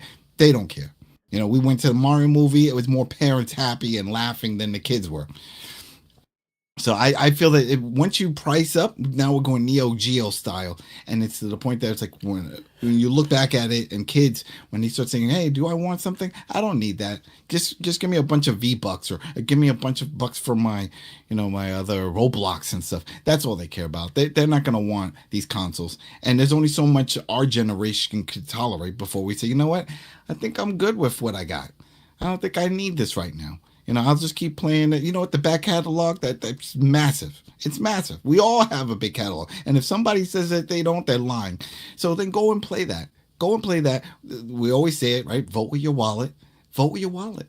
Just don't pay it. Adam, that alone triggered me. Because you know what happened? People did vote with their wallet. You know what they did? They bought the fucking Steam Deck and sold out. So that's the problem. People are the reason these companies keep doing this is because people keep buying this stuff. So people are voting with their wallets. They're buying. I think they were scared. That's exactly what it was. They saw it go up and they're like, it's just going to get worse from here. Those are the people that were on the fence. Like the guy that I blocked from my phone, it was those people. Yeah, because those are the ones that held off and was like, nah. Oh man, it just went up. Damn, I really did want it. Let me get there now. And that's it. Because the truth is, if the situation gets worse with the storage, the SSD, the memory, the price will keep going up. Mm-hmm. It'll just keep going up, and it will force you. You won't even really see the price. You'll see, hey, we offer financing. Then you click that button to see the price because it's going to be so damn expensive. But then at that point, you have to think to yourself, is it worth it? Are you really getting your money's worth, or is it just FOMO? And how far does FOMO go into your wallet? Because that's the other thing. We see people, what was it? There was a few months ago, somebody was in the chat. It's like, oh, should I get the PS4? That'd be PS5 Pro. I'm not sure. The price went up. It's like, do you need it? Is there any game right now that's like, damn, it would look fantastic in Pro mode? Right now, it looks like ass. And the answer is no. The PS5 is fine. The games were fun. Yeah. I don't remember playing any games like, damn, if only I had a pro. This shit hurts my eyes. No, it doesn't. So what are we doing? You know, you gotta hold off. Just hold off, and let's just pray for the best. And if like Drago says, if it dies, it dies. If this goes, and we have to let it go, and we could all remember, it's like, yeah, remember those PlayStation and the Xboxes? Oh, the console time. I remember that. I remember when we had consoles. It could get to that point. We could see all these fades out. If you would have told me many years ago that we would never have a Sega console, I would call you a liar. Right? We thought Sega was for life. It's from the birth to the grave. There was always going to be a Sega unit. Sega Nintendo, Sony, I really thought was going to phase out, just like Pioneer and 3DO. I was like, yeah, you're not going to last. You're going to keep making Walkmans and shit. And that also phased out. All that phased out. And Sega, just software. So can we see these things phase out, consoles? I think so. And it'll be their own doing, because they priced it too damn high to the point it's like, shit, paying $1,000, almost $2,000 when you think of tax and all this stuff, and then the game $70-$80, give it another year, go 90. What they can't keep using the excuse of like, oh, we're just getting with the times. Yeah, get with the times. People don't got money for this shit. It's expendable. As this used to be entertainment. That's what people cut when they're trying to save money. They don't cut food. They don't cut rent and internet bill. No, they need that shit for work and other things. They will cut the games. They would look at the back catalog, say, I'll just play this shit until your game goes on sale. You know, and that's it. And that's why another reason why people like PC gaming, because if you play the waiting game, the people will always win. The people always win. Those prices, unlike Nintendo, who like to keep their price up, but everybody else, especially on PC, the price always drops. So you could be stressed out this month. Oh man, $70, go back. Oh wow, $50. Wait another month. Oh man, 30. Oh, a Steam sale, $25. Bing, bing, bing. You know, it'll drop. But then who's winning out? Because yeah, we're winning, but the publishers aren't, because they were trying to get that $70, $80. And then we'll hear the layoffs, and it's like, why they lay off? Well, nobody bought it at that price, and now we had to do everything on sale, and it's gonna be a mess. It's already a mess, and it's sad. It's sad. Yeah. But yeah, to answer the question, what can they do? You need to give me minimum 3 generational games at launch that I can't live without. That's not going to happen, obviously, but it would need to be that extreme. Like, oh shit, I need to play these fucking games. I'm willing to pay $1,000, but that's not, because you know what's going to happen realistically? Those 3 games are going to be on the motherfucking PS5, bro. You know, they're just going to give you your favorite game, your Last of Us 2. They're just going to put that on you. It's going to be custom. Last of Us 2 remastered remake part 17. Exactly. Yeah. Yep. Yeah. Director, Super Director Assistant Edition. You know, they're going to give you whatever. So yeah, no, like, yeah, I don't think, honestly, I don't think there's anything they could get me to fork over my fucking money. You need to give me some big, you know, and if it's anything like this generation, and it's probably going to be worse, let's just be honest, I could wait. I could pull a Manny, son. Just wait. You know, I'm not going to be missing shit. Bro, I got a PS5 Pro. That thing's going to be supported for years. You know? Yeah. Fuck that. You know? The only way I'll get the new console is if they send it to me so I can review it. That's it. I'm not buying that shit. That's too much money. You know? Tony, there you go. Start making some merch and then just say, pull a Manny. And that's it. And people would know. Pull a Manny. You know, there's no point. They know me. Exactly. They know it. It's like, and we should all do, because there's no point. And we always talk about, right? What has this generation given us that wowed us? We haven't been wowed in a long time. There's been good stuff, but like the wow, yeah, no, it ain't happened, man. The wow. Shit, I remember the last game that really wowed me, and it was Dead Rising. Just seeing all those zombies, you know, the guy fighting with the zombie, like, shit, this is going to kill consoles. Spoiler, it did. Red Ring of Death happened. But when it didn't die, that was a fantastic game. You know, just to see all those zombies on the screen and you're fighting and running around and stuff. And we got some big open worlds. That was a wow moment. But we don't really have that now. Now we're accustomed. We got 4K games. Everything looks beautiful for the most part. We're not. No, there's really nothing. I mean, I can't think of anything that just stands out. That's like, damn, this is just amazing. But what's only available right now in this generation? No. Yeah. No. All right. Rich, are you back? Let's see. He's still playing the Steam Deck. I told him, Yeah, put it that's down. it. I think Rich passed out, when he was summoning Adam to the podcast. Shit, all right. Tag me in. Good. Yeah, there you go. Brian, what about you, man? Anything they could do to reel you in? It's a hard sell, but I'm with you, Tony. Like, they need to bring something to the table that makes me want to buy it. And again, it's a really tough sell at this point. So I guess no is my answer. How much is a PlayStation in England right now? How much a PS5 Pro or 5 or 4? How much is it?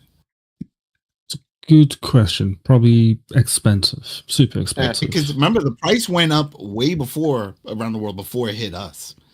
Remember, there was like a year or so that it was like, we were hearing about price increase everywhere else except the U.S. And it was like, they're not going to hit the biggest market. Gotcha. Well, they hit us twice already. Yeah, exactly. They hit it twice. But you keep hitting and then you don't get back up. So people are not going to do it.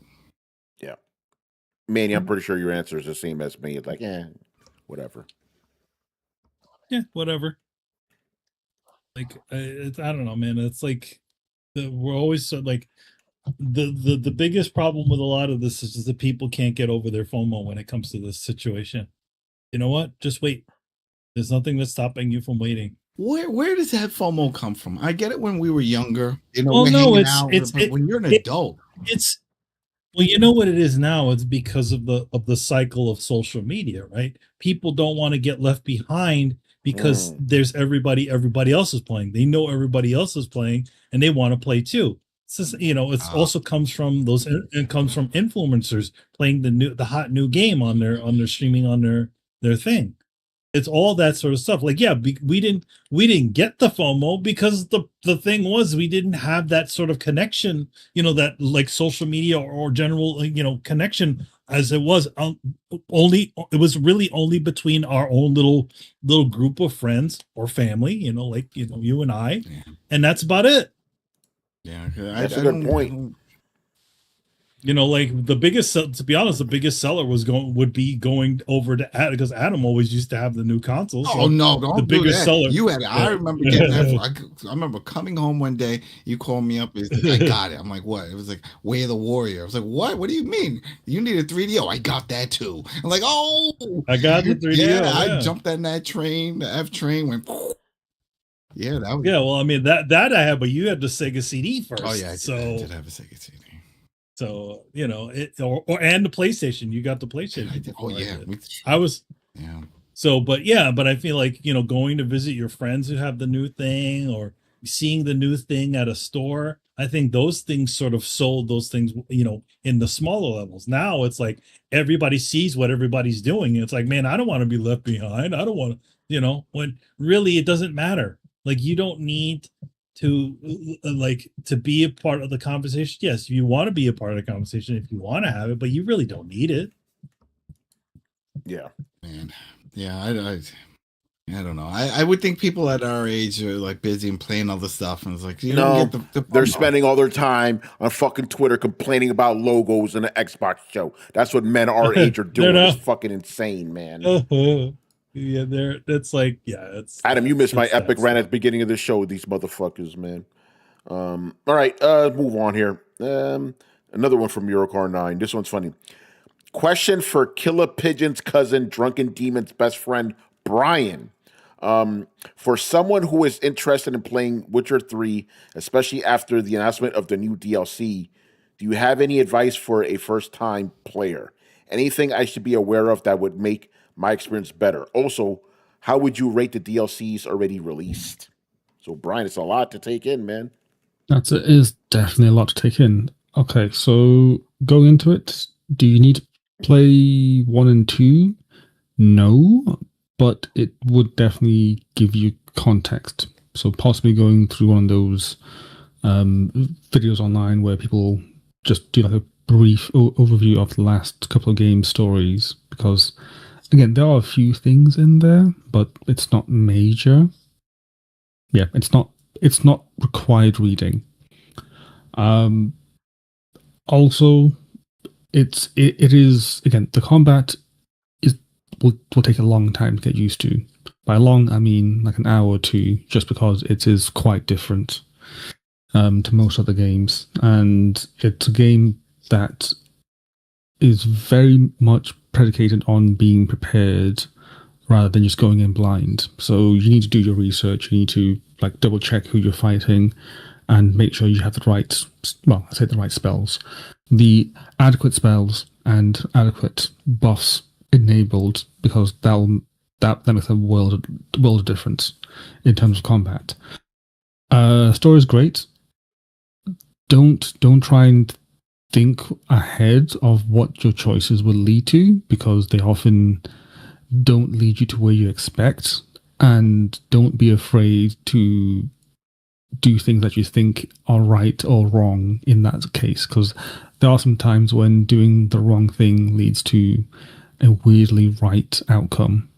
And you just stressed me out. Now I don't want to play this game. This sounds too stressful. Don't do this. You may want to play, but don't do that. You may want to do this. Don't do that. I can't. That's too much. I'll stick with Warframe. I took your advice. I'll just stick with Warframe. We'll play Warframe, and that's it. That's free to play. Okay. Let me say this. It's not Mass Effect where it's like, oh yeah, this is the blue option, this is the red option. One's good, one's clearly bad. Like, there's none of that. It's very much, these are three options. You can say any of them.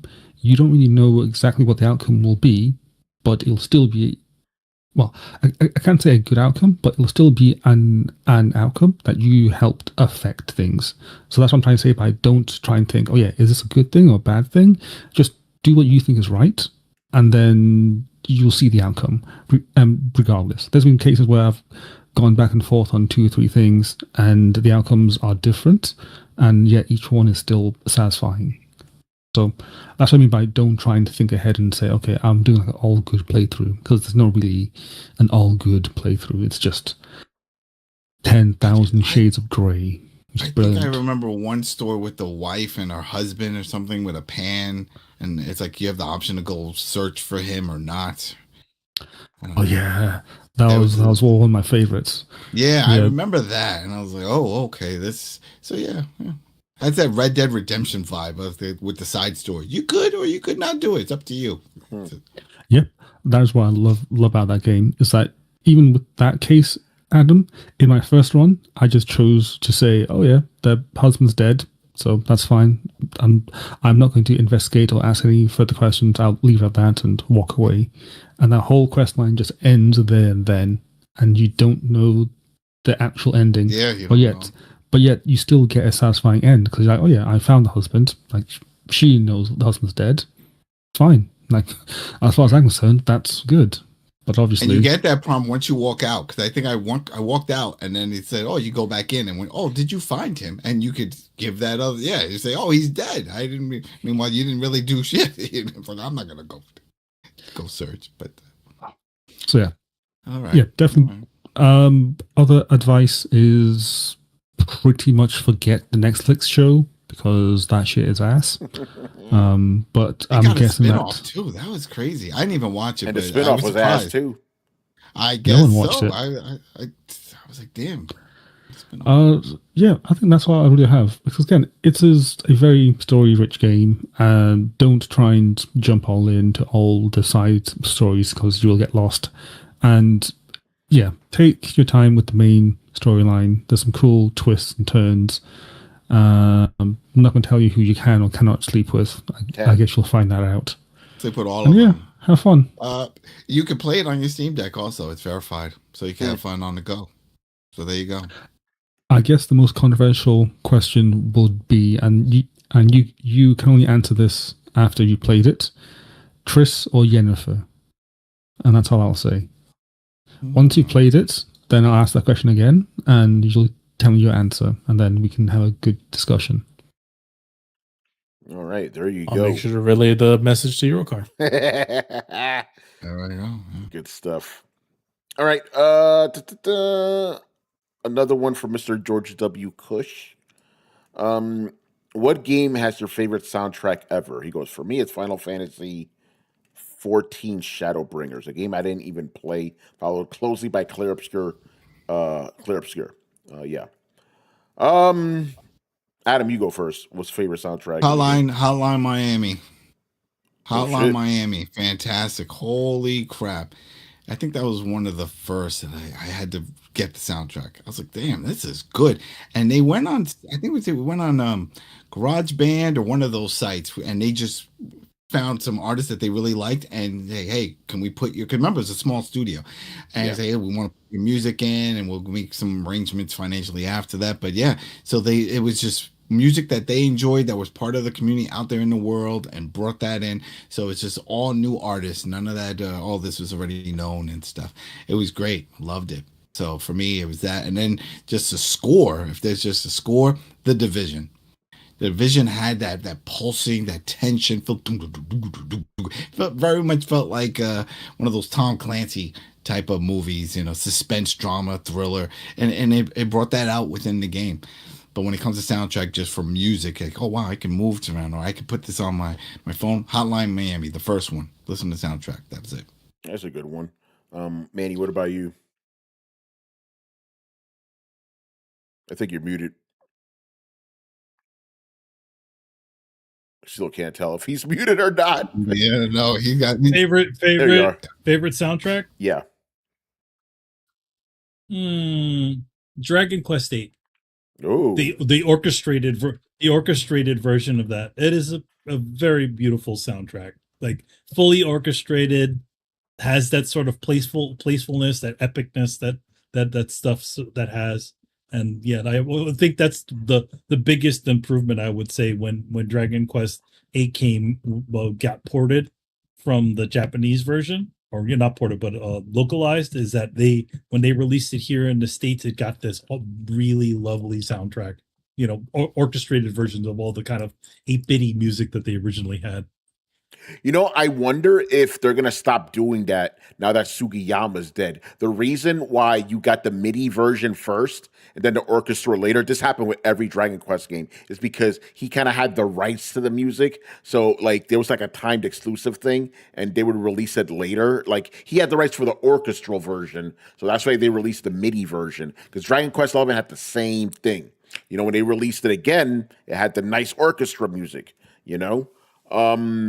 For me, I'm going to go with, and I'm being very specific about this, the 3DO version of Super Street Fighter 2 Turbo. Fucking awesome. Yes. Like, those songs are already classic, but the arrangements in that one are great. Like, they were so good. Manny, you remember this well. We took that CD and then burnt it onto a tape. We could listen to that shit whenever we want. It wasn't a CD. It wasn't a CD. We did the way we did it was because I had my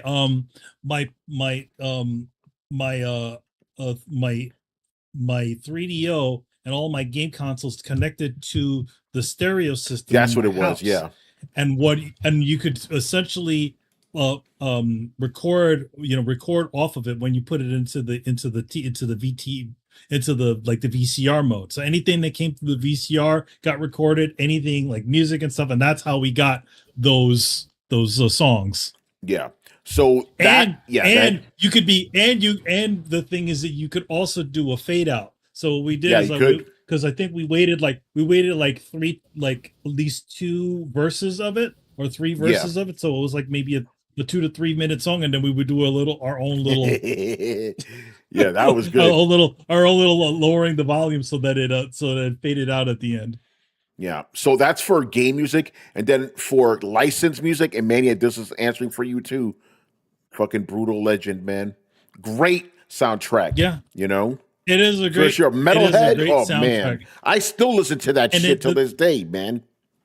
It's if you we're talking about all this talk about mixtapes. Yeah, there you go. Holding up a mixtape here.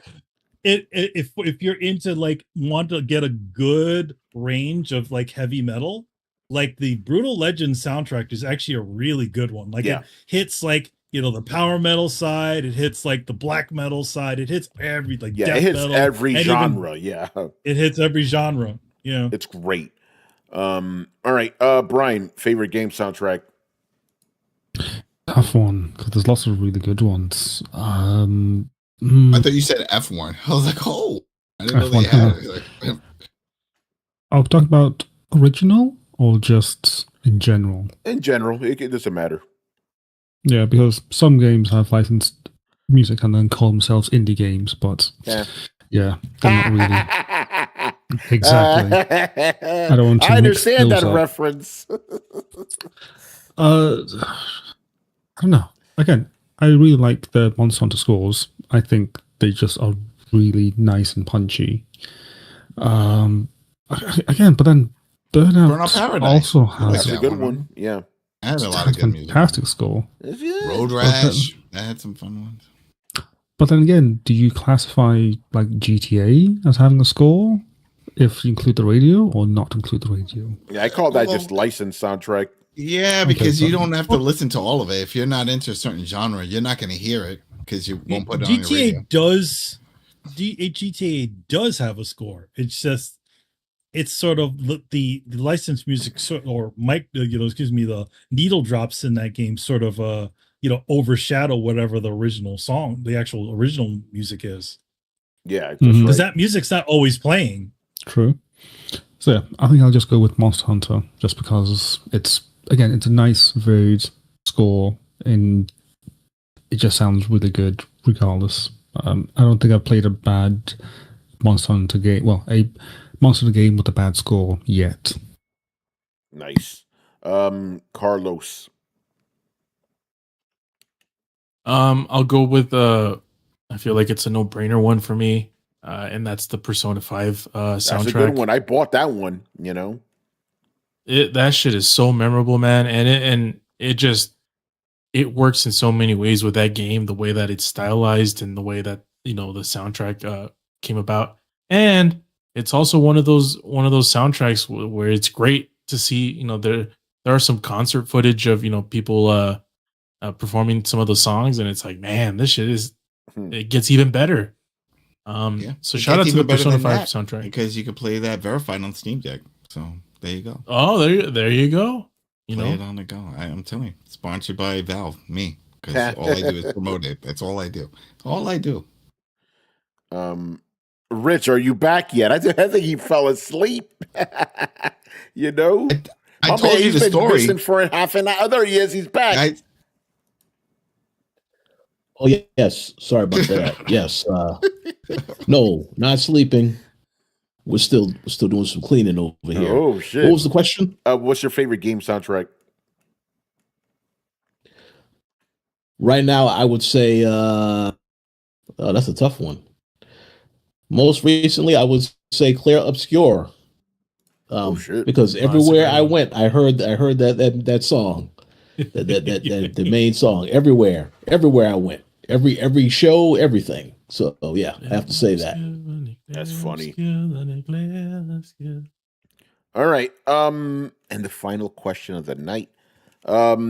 This one's this one's sponsored by one of our other favorite listeners, Effetol, from Gaming Engineer one. Although I wish Brett was here, no reason why to answer this one. And Chris, damn, the two people could have really answered this one best aren't here for this one, but fuck it. I recently tried getting into some older From Software games, and Elden Ring is the only one I have played through to completion. I'm really struggling with the boss runbacks coming from Elden Ring.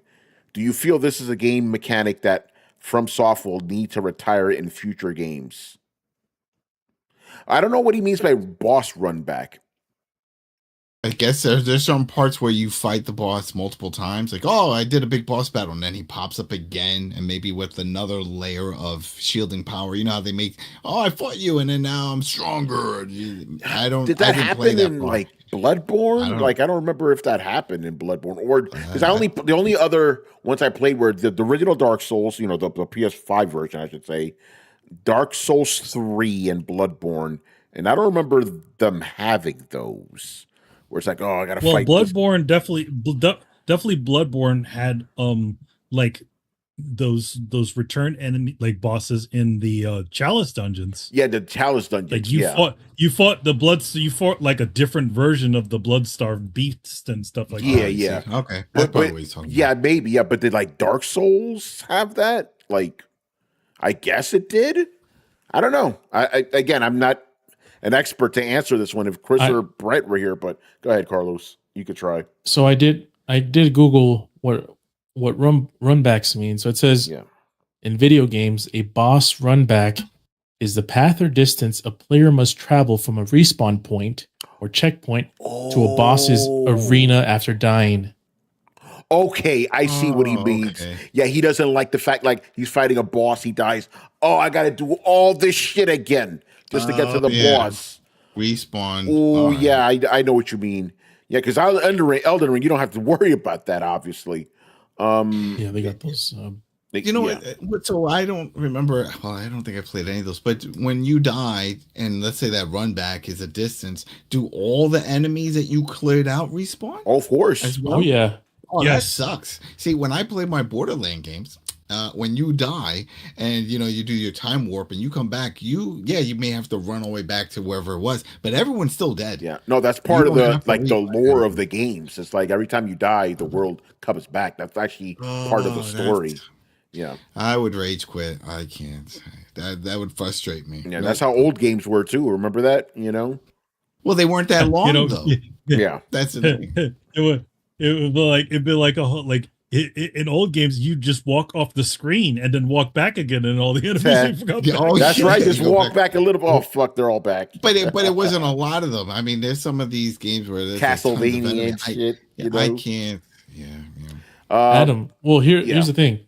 The games, the Soulsborne games do have pretty strict, run back sequences, but they're also Steam Deck verified. Yeah.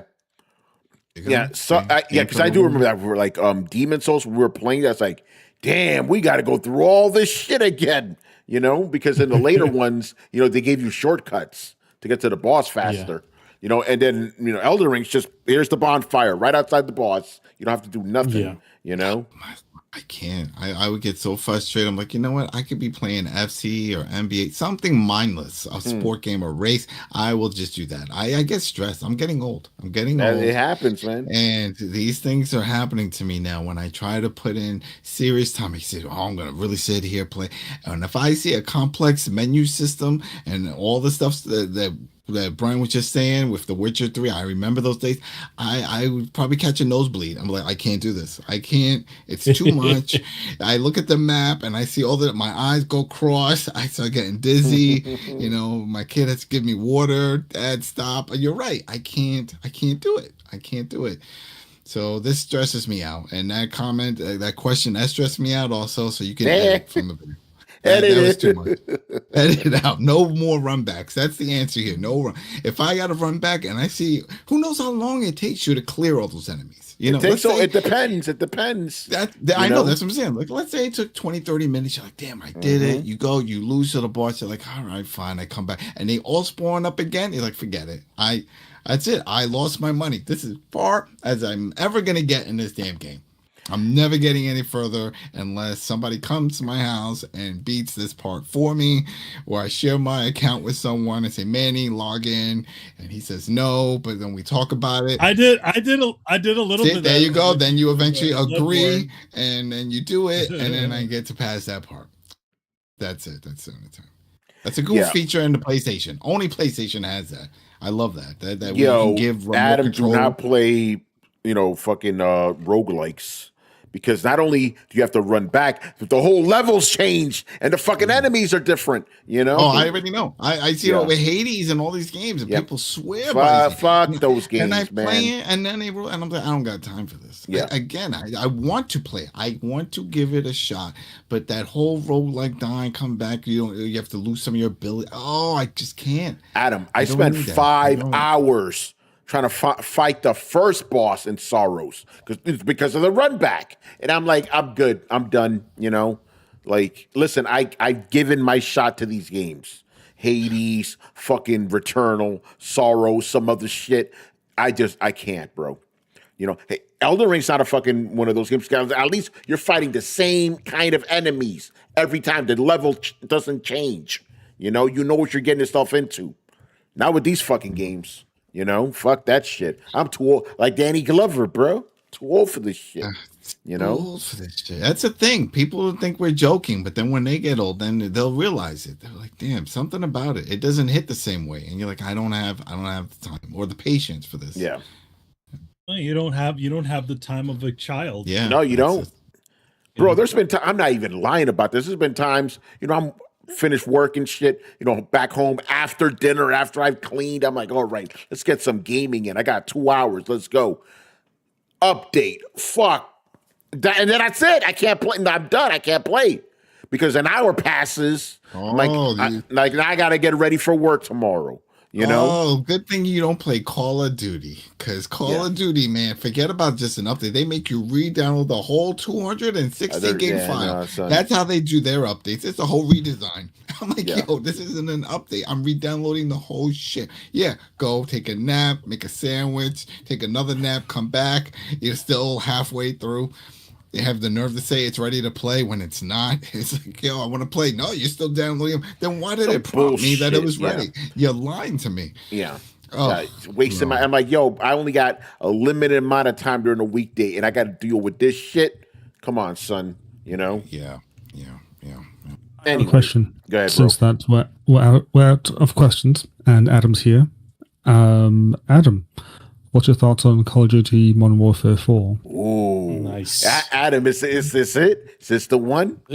Oh no, I need to see more. I want to see them game. I'm still pissed they got rid of third person mode. Okay, I'm still. Oh, come pissed. on.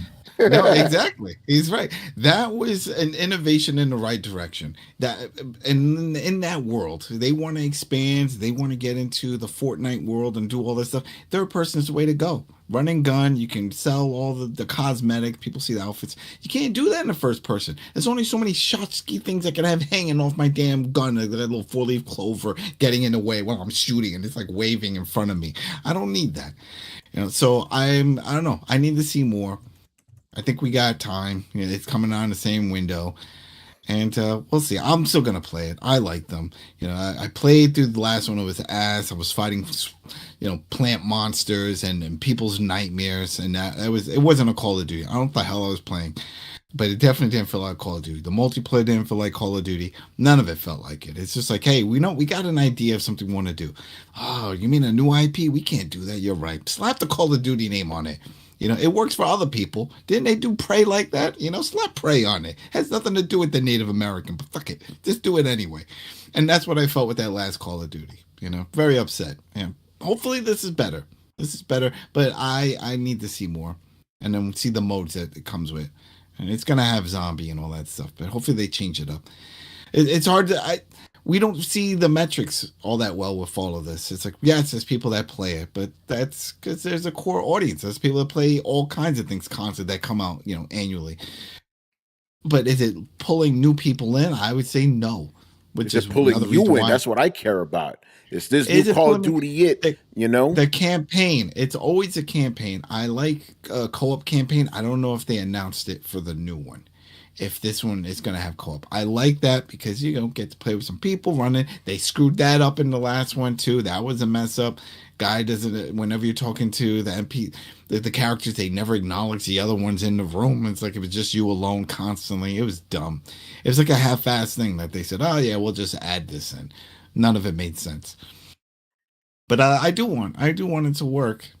I do like the running gun Call of Duty. I like those type of shooter games. It makes me happy. It makes me feel alive. And that's it. I hate when I see this going, the campaign's only like 6 hours. How many hours do you need?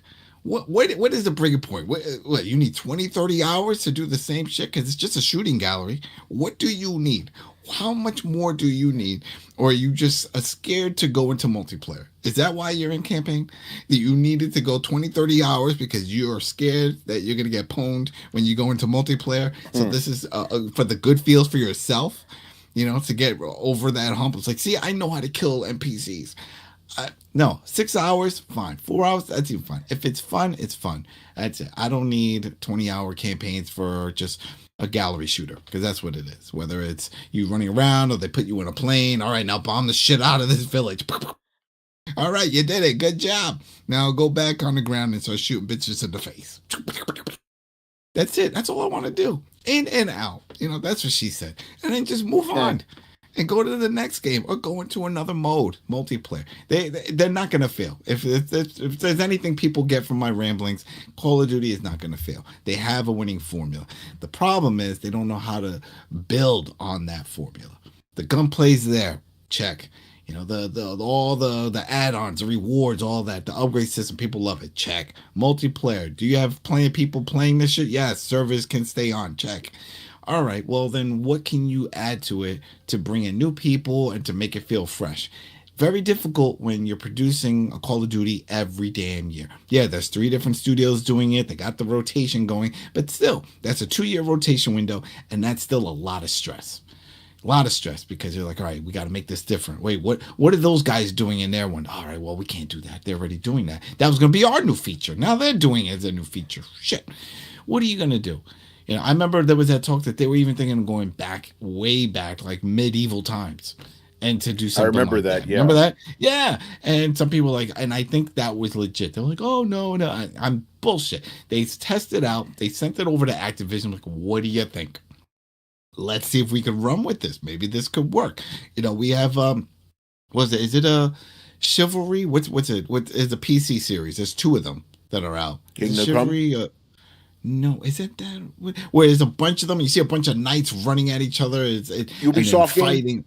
No, not the Sega one. It's on PC. Big on Civilization? PC. No. This is it looks like a Call of Duty type of thing, but you're all in medieval time.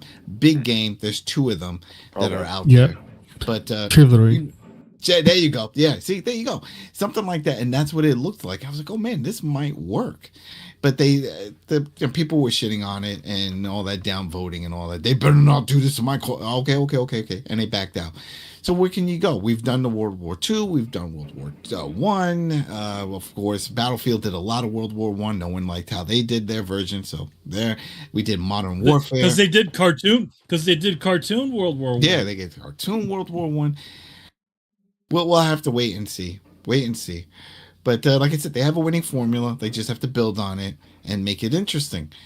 The core audience that just like to run and gun and multiplayer, they're always going to come back. This is just to bring in new people. And it hasn't been working for new people. And if someone says that's not true, then why it's not in Game Pass? Why'd they pull it? Because it did nothing for Game Pass subscribers. The people that like Call of Duty get Call of Duty. The people that were on the fence or not sure about Call of Duty, avoid it. They didn't bother playing it. So they're like, you know what? We can lower the price and fuck it. We'll take Call of Duty out of Game Pass. You save a few bucks. You happy? It seems like people are okay with that. I didn't see anyone up in arms like, I'm canceling now that you got rid of Call of Duty on here. No, because that fan base is already there. And they realized it. They see the numbers. We don't see the numbers. But we saw their reaction to it. And that replaces the numbers. Oh, if you're okay with removing this, then that means that it wasn't doing anything for the service. So their goal now is to try to get people into it to play it because the core group is always going to be there. I'm always going to be there. I collect them. I hoard them. I have them on multiple platforms. Even if I get a review copy, I still double dip. I have it on a PlayStation. I have it on the PC. I have to have them everywhere. I have to have a Call of Duty at hand's reach at all times. Just in case I get that itch to shoot a bitch in the face. That gives me that feeling. Battlefield doesn't do it. I tried. It just doesn't. It doesn't have it. I don't know if it's the numbers and knowing that if I shoot someone in the right spot in the brain, I get 50 or 100 points. I don't know if it's that, but it's definitely something. It's hard to explain.